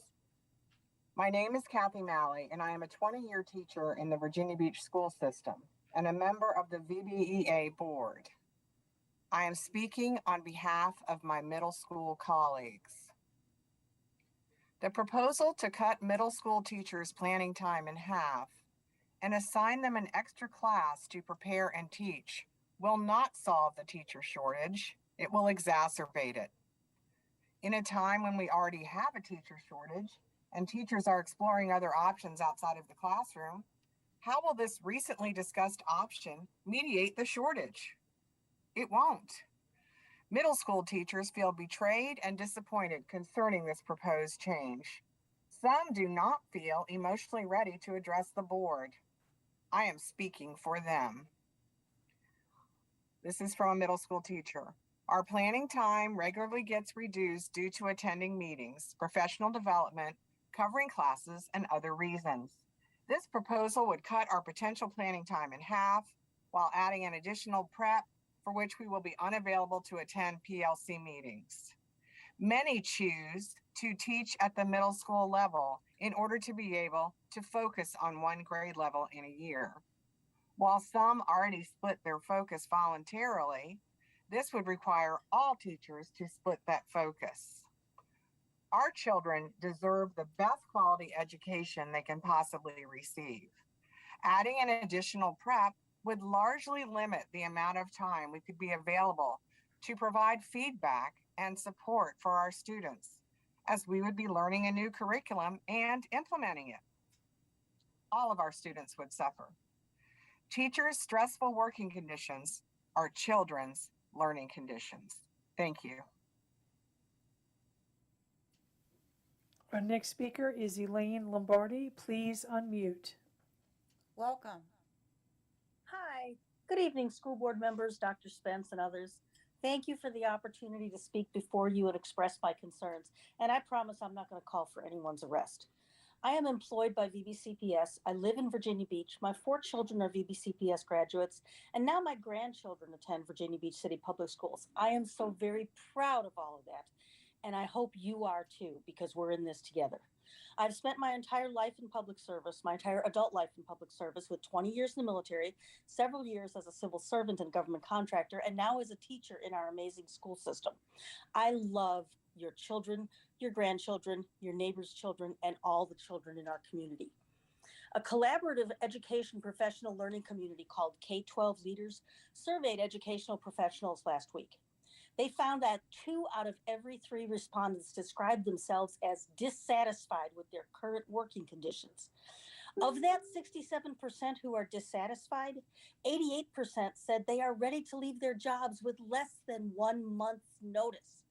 Compound that with the documented drastic increase in enrollment in teacher education programs.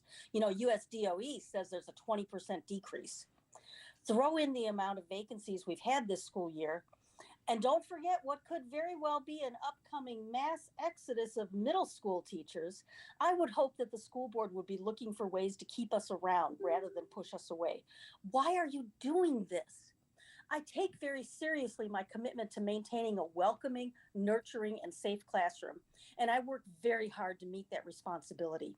I would like to be confident that my employer, the school board, will reciprocate that commitment to me to provide me a welcoming and safe work environment by reinstating the mask requirement.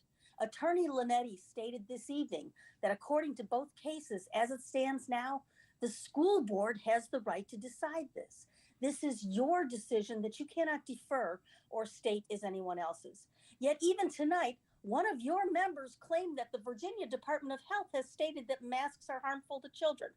Come on now, this sounded so shady to me. I checked the website immediately tonight during this meeting.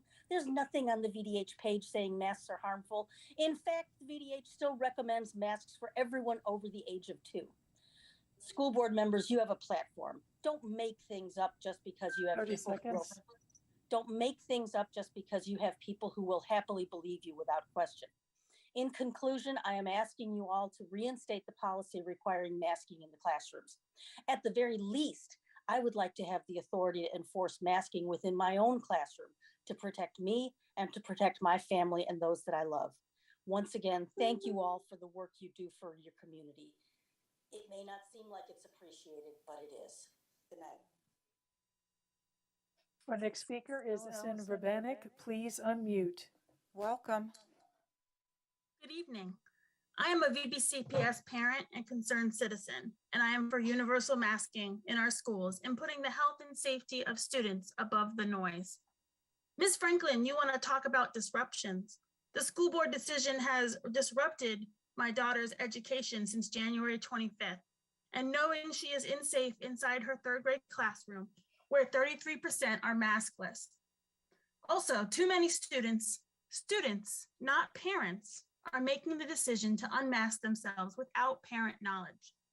I have a friend whose son has been unmasking on the bus without an exemption. She was unaware of it. They just thought he had one, and that was okay.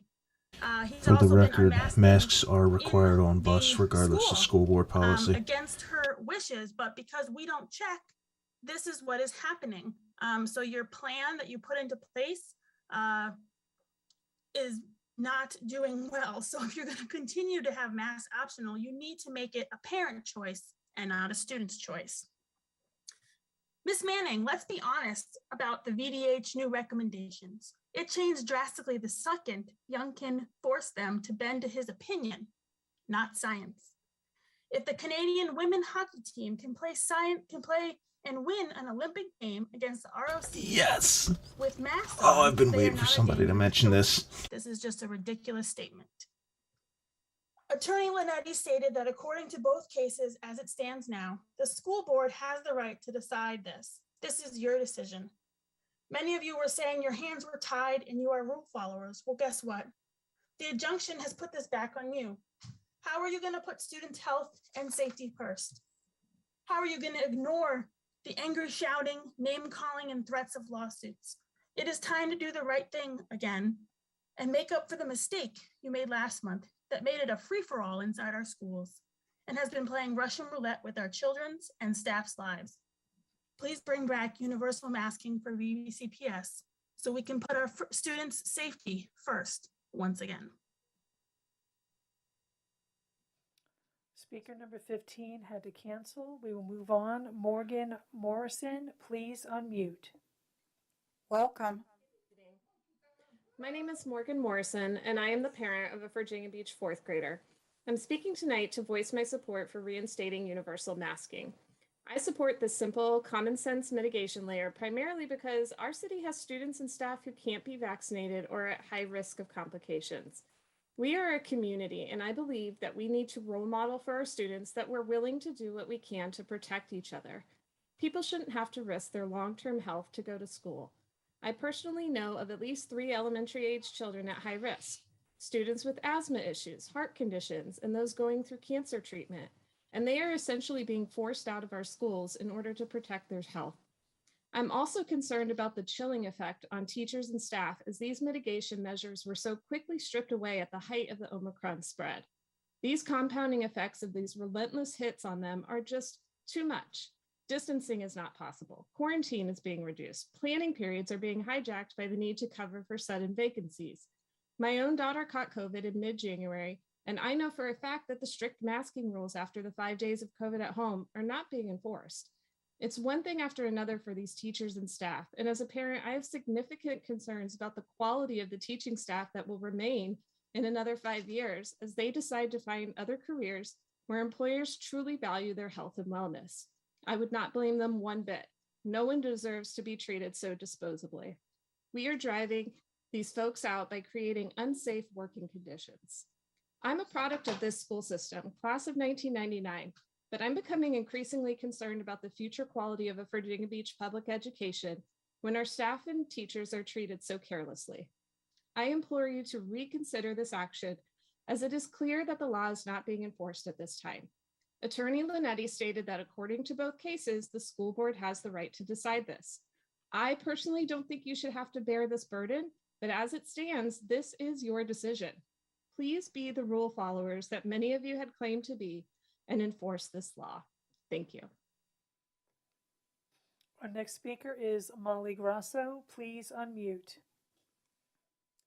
Welcome.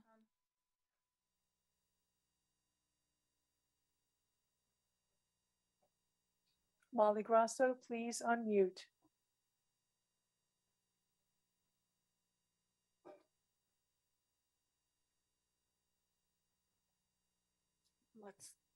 Let's proceed.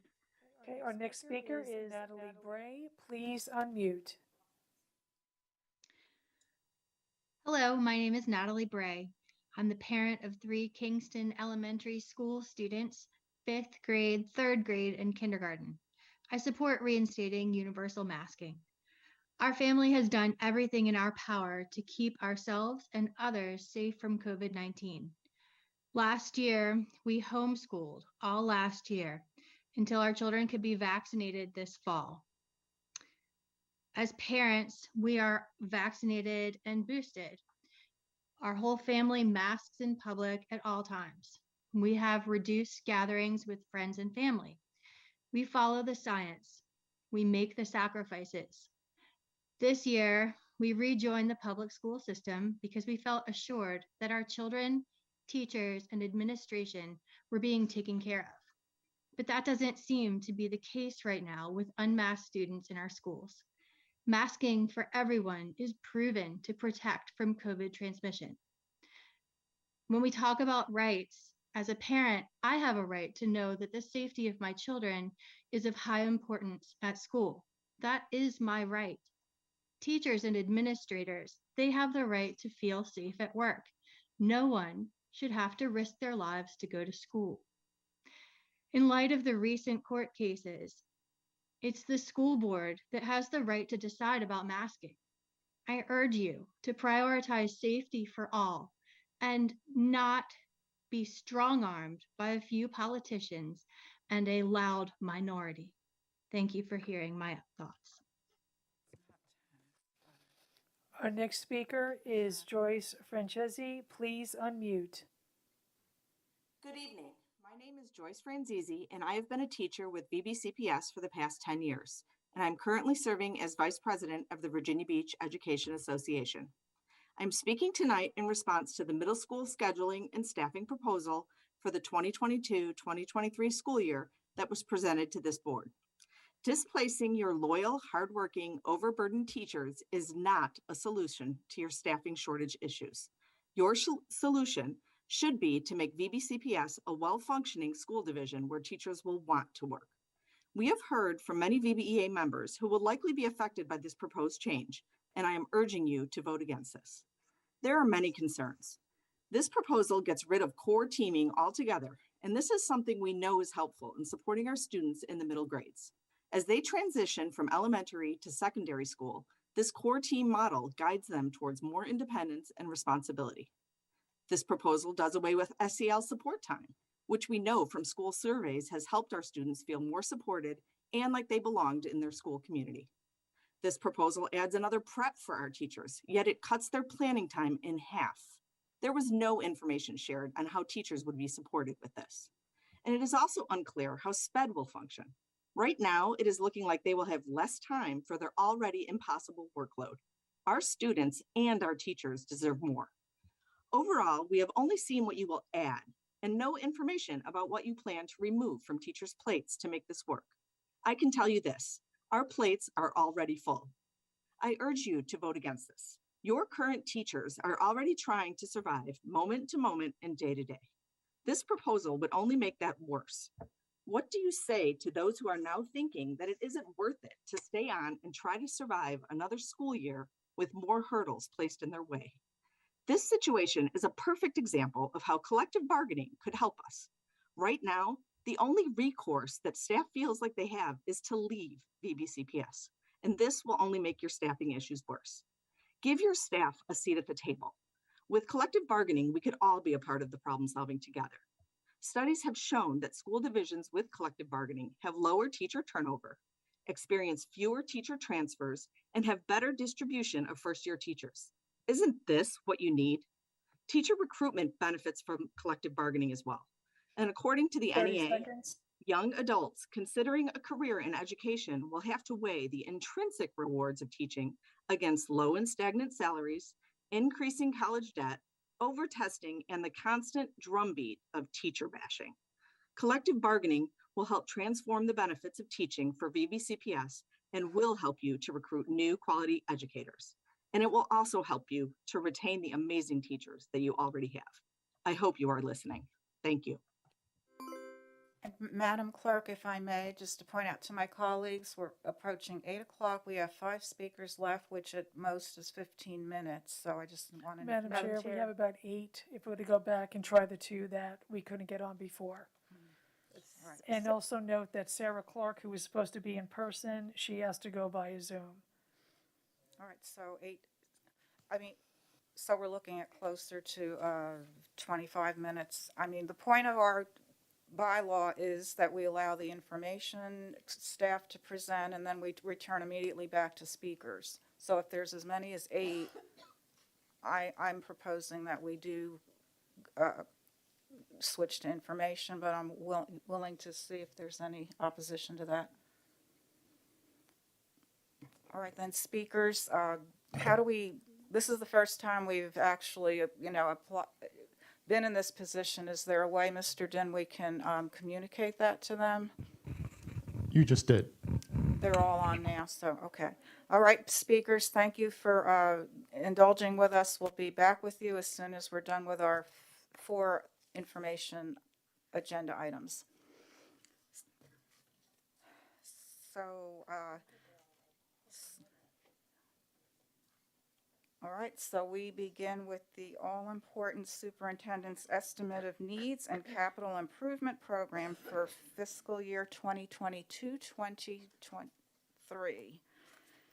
And I believe we do begin with Dr. Spence. We do, yes, ma'am. Thank you, Chairwoman Rye, Vice Chair Rowland, and school board members. And if I may direct my colleagues' attention, forgive me, Dr. Spence, to your spiral notebooks, if you want to read along. Yes, ma'am, I was going to bring Okay. that up. So I'm pleased to bring you this evening my superintendent's estimate of needs for the 2022-23 school year budget. As the chair just mentioned, you should have in front of you a copy of the estimate of needs as well as a copy of the proposed capital improvement program for 2022-23 through 2027-28, if you can believe that. As you're aware, this presentation kicks off the board's customary budget development process, although as you know, there's been an ongoing budget development process to get to this point. This follows discussions and presentations about school division priorities that began really during your retreat in July of 2021, and that have continued throughout the year. I'm proud to note that despite the ongoing challenges of managing the education of our future citizens, while also keeping them as safe as possible during a health pandemic, I present you tonight with a document that reflects and accounts for the resilience and the dedication of our entire staff, and a plan to retain them and to attract more to join our team. It's important to note that while I'm going through this presentation, we do have a new governor, and his administration's plan for education funding are still unknown and may affect this estimate of needs. So something we have learned during the last 2 years is the importance of face-to-face learning, especially for our youngest students. And I'm so proud to note that since the beginning of the 2021-22 school year, we have been able to keep our schools open for instruction 5 days a week. To do that, we've worked very closely with the Virginia Beach Department of Public Health to not only monitor our layered prevention strategies, but also to track the cases of COVID-19 in our buildings and to host vaccination clinics in our schools. We know this pandemic has had dramatic impacts on our resources and our staff, both instructional and non-instructional, and it's forced a focus on effective hiring and retention strategies. But again, we've stayed open and we've continued to ensure that our students are loved and cared for, and that they feel a deep sense of belonging in our classrooms. And above all else, we've been able to maintain our focus on teaching and learning that meets our high expectations for students and for ourselves. The proposed $872.5 million operating budget encompasses the wide range of requirements that it takes to run our schools every day. We will continue to provide the essentials to our students and employees along with the resources and compensation that they and our community expect. However, simply moving forward as we have is not going to be enough. We know we must be more competitive in the job market, not only for educators, but for the support staff who keep our students fed, get them from place to place, and keep them safe while in our care. We must plan for and embrace new and better wages if we are to effectively compete for qualified individuals to fill those positions. Therefore, for the school board and for this administration, compensation remains a top priority for fiscal year 2022-23. We've heard that over and over again from you. Given what our staff members have been able to accomplish in these extraordinary circumstances, I think this is both appropriate and warranted. To keep compensation at the top of our list, we made it a priority to take a careful look at central office spending and to ensure we focused on bolstering the programs we have in place rather than focusing on any new initiatives. I'm very proud of what we've been able to accomplish in this proposed budget because we've tightened the belt where we could and held where we've had to. For the second year in a row, we are recommending a 4.5% increase in cost of living adjustment and a 0.5% step increase for those reaching or below top of scale for all employees. In addition, as has been recommended by our human resources team, we are recommending the reclassification of teacher assistants and security assistants to pay grade 10, and we are recommending providing allowances for those with bachelor's degrees. These decisions are in line with recent actions taken by the board to adjust pay grades for other work groups, including bus drivers and custodians. We've also budgeted for an increased allowance for those employees with advanced degrees, which is part of a 3-year phase-in that began last year. And because our efforts to secure classroom substitutes with increased pay have proven to be effective, as you heard earlier tonight, we are also recommending increasing our base substitute pay from $100 to $150 a day on a permanent basis. On top of these pay increases, we also thought it would be important to make substantial progress on healthcare costs for our employees. Hampton Roads. As noted earlier, by looking carefully at spending, we are able to recommend a significant investment in lowering premiums. While compensation increases are our top priority, this board understands there are other needs that also must be addressed in this estimate of needs. We must bolster the resources for our growing English as a second language families by increasing the number of instructional positions across all grade levels by 8, and by adding bilingual support staff to our Family and Community Engagement Welcome Center. To maintain the safety of the learning environment and continuity of operations in times of crisis and disaster, it's become increasingly clear that we need to hire an emergency manager who will be responsible for disaster mitigation, preparedness, planning, response, and recovery to support the school division's emergency operations plan. Also important to note is that beginning in fiscal year 2023, the city and VBCPS will no longer share legal services. We will bring city legal staff under the VBCPS budget and will establish our own legal department within this budget. Finally, we're pleased to continue to support the environmental studies program at the Brock Center. The reason we are on such firm financial ground today, and of course why we're able to provide our students and staff with the remarkable amount of support we did during these extraordinary times, is thanks to our award-winning budget and finance staff and to you, our school board.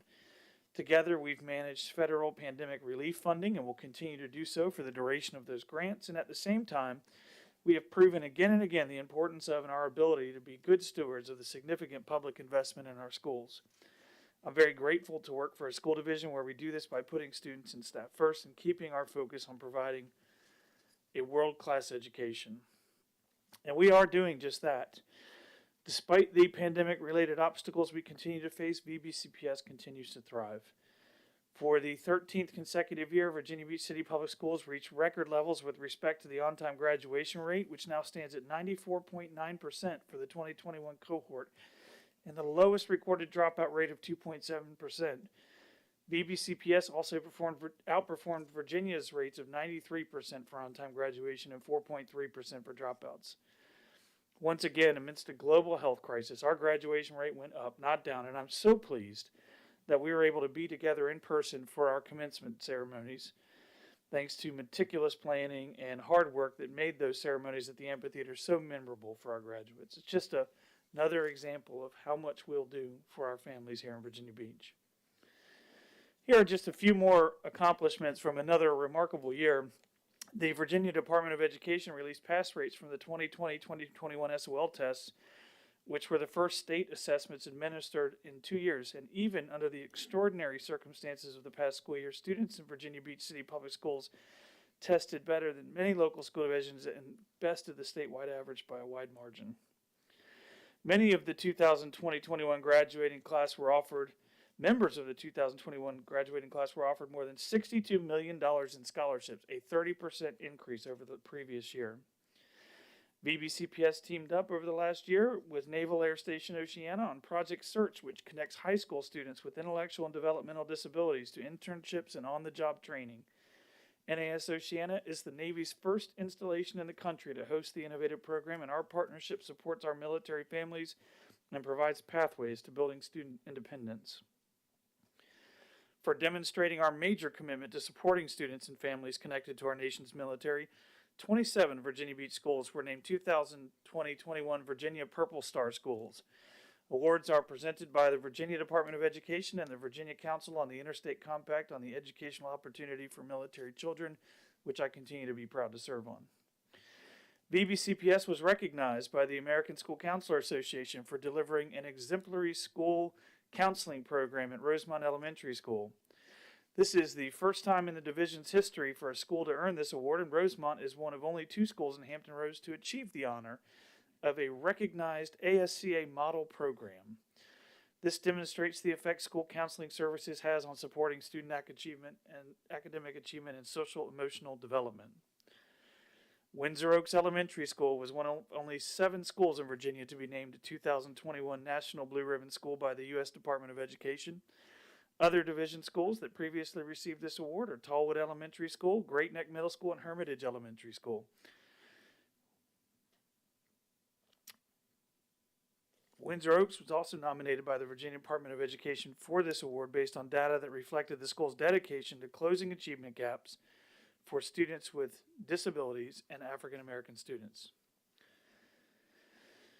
Even when they couldn't be physically in our school building, 1,659 volunteers found ways to help our students and staff and contributed 19,167 hours to our school communities during the 2020-21 school year.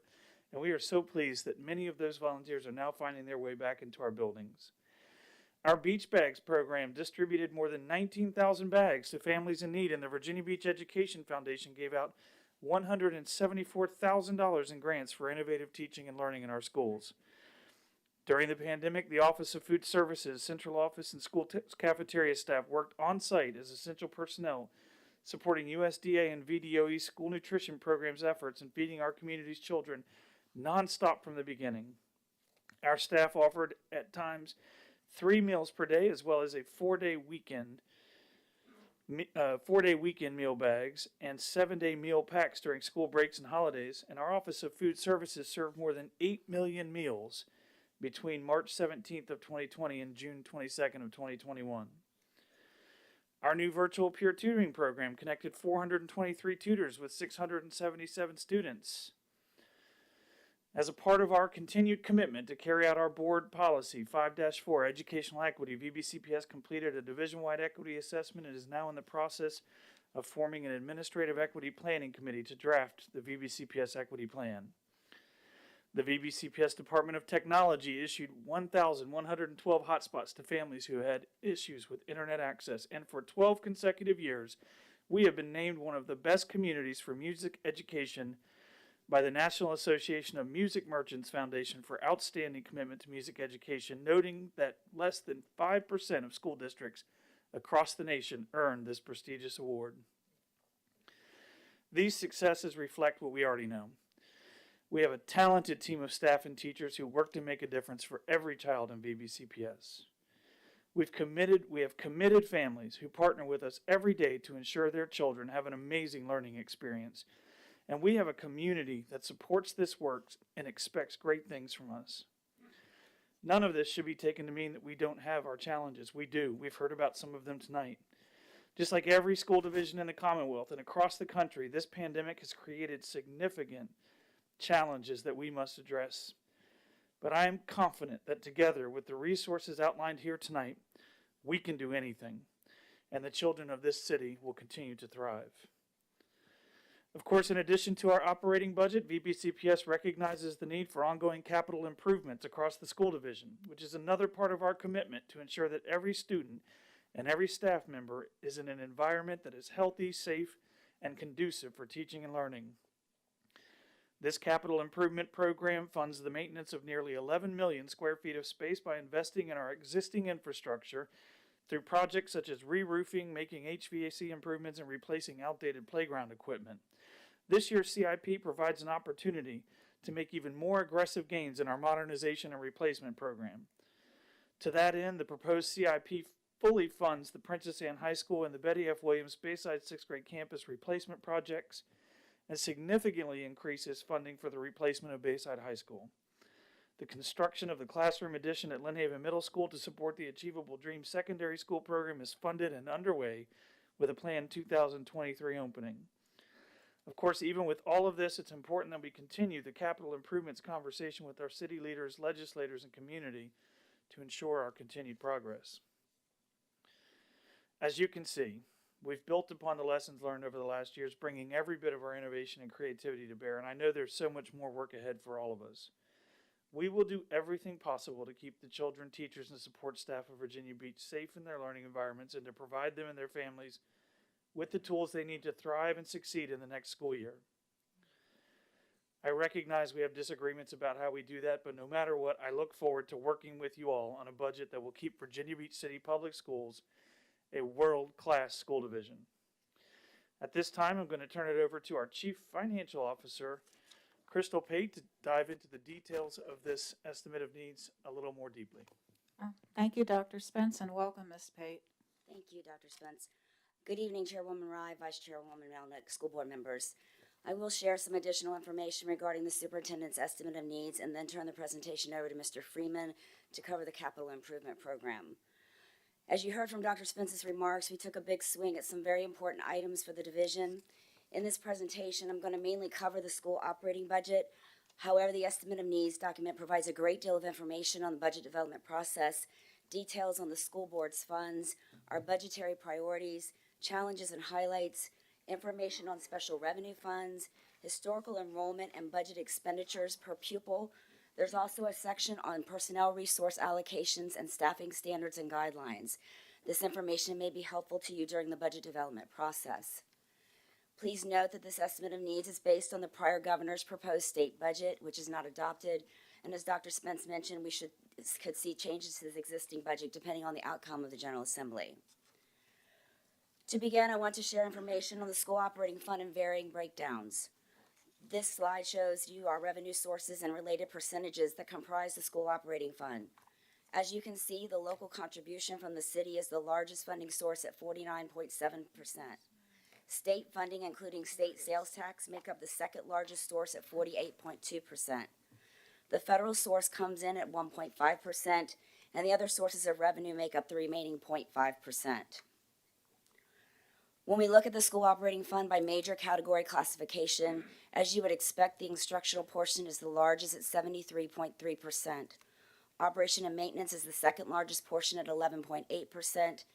Pupil transportation and admin attendance and health are at 5.2%, and technology is coming in at 4.6%. It is important to note that these specific categories are prescribed by the state board and listed in Virginia Code. Our chart of accounts is built around these categories for budgeting and reporting purposes. This last pie chart shows school operating expenditures by type. As you can see, we are a very labor-intensive business, and combining our personnel and fringe benefit costs total just over 85%. The rest of the other types total a little under the 15%, and most of that 15% is non-discretionary due to items such as ongoing contractual obligations, fuel, utilities, etc. So only a small portion of that 15% allows any discretionary spending or flexibility. This next slide is pretty busy. You should be able to see that in your presentation. This kind of goes through our budget balancing after our discussions with the Planning and Performance Monitoring Committee and Dr. Spence. I'm not going to go line by line. Dr. Spence highlighted a number of the items in his opening remarks, but I am going to provide a little bit more of a breakdown. If you want to look on page 23 of your superintendent's estimate of needs, I'll go over that first line, what makes up that first line of additional estimated revenue of about $47 million.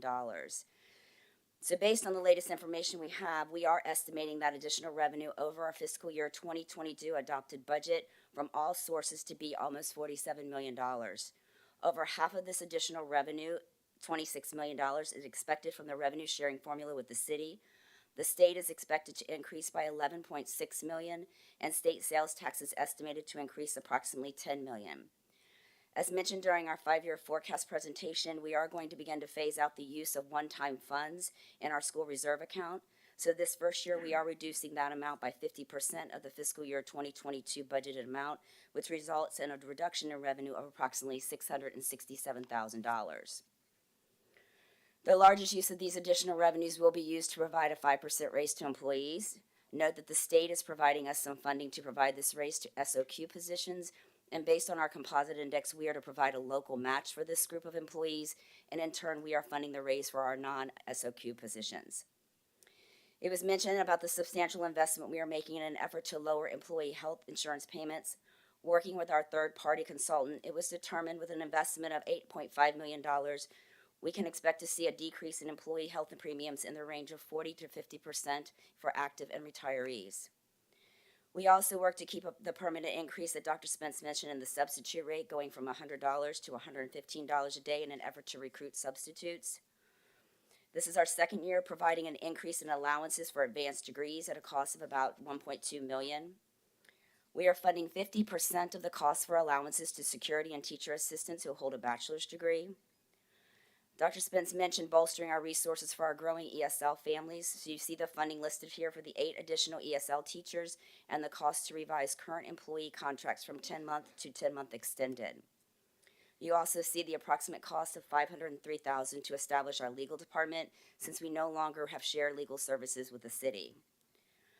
We began the process to convert our 10-month custodians to 12-month positions for the latter part of this fiscal year in an effort to recruit and retain staff.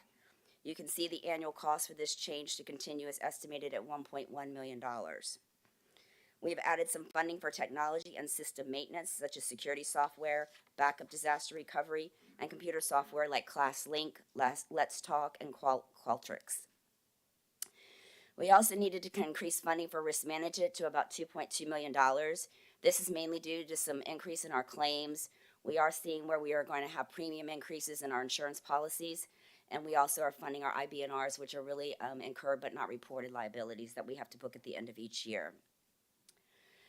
And finally, to balance this estimate of needs, we made some baseline adjustments to personnel and fringe benefit line items using current spending levels to establish future funding requirements, recognizing employee turnover and vacancies, and realigning positions taking into account estimated enrollment.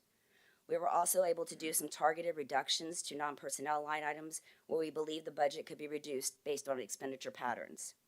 I will now turn the presentation over to Mr. Freeman to cover the capital improvement program.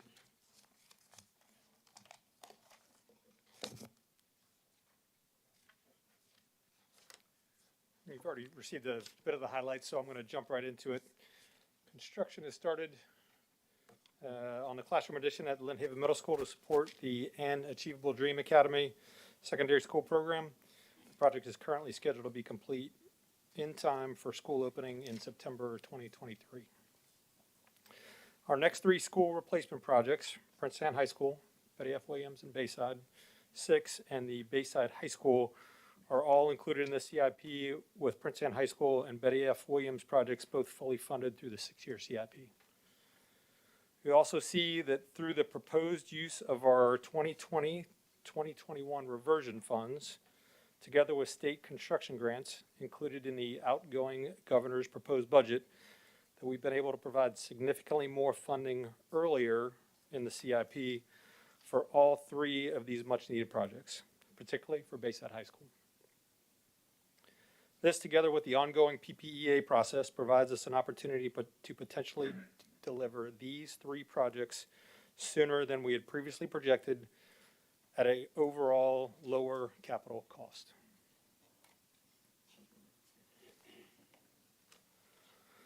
This CIP, while dedicated to resources to our long-standing modernization and replacement program, also continues our commitment to maintaining our $11 million square feet of facilities infrastructure.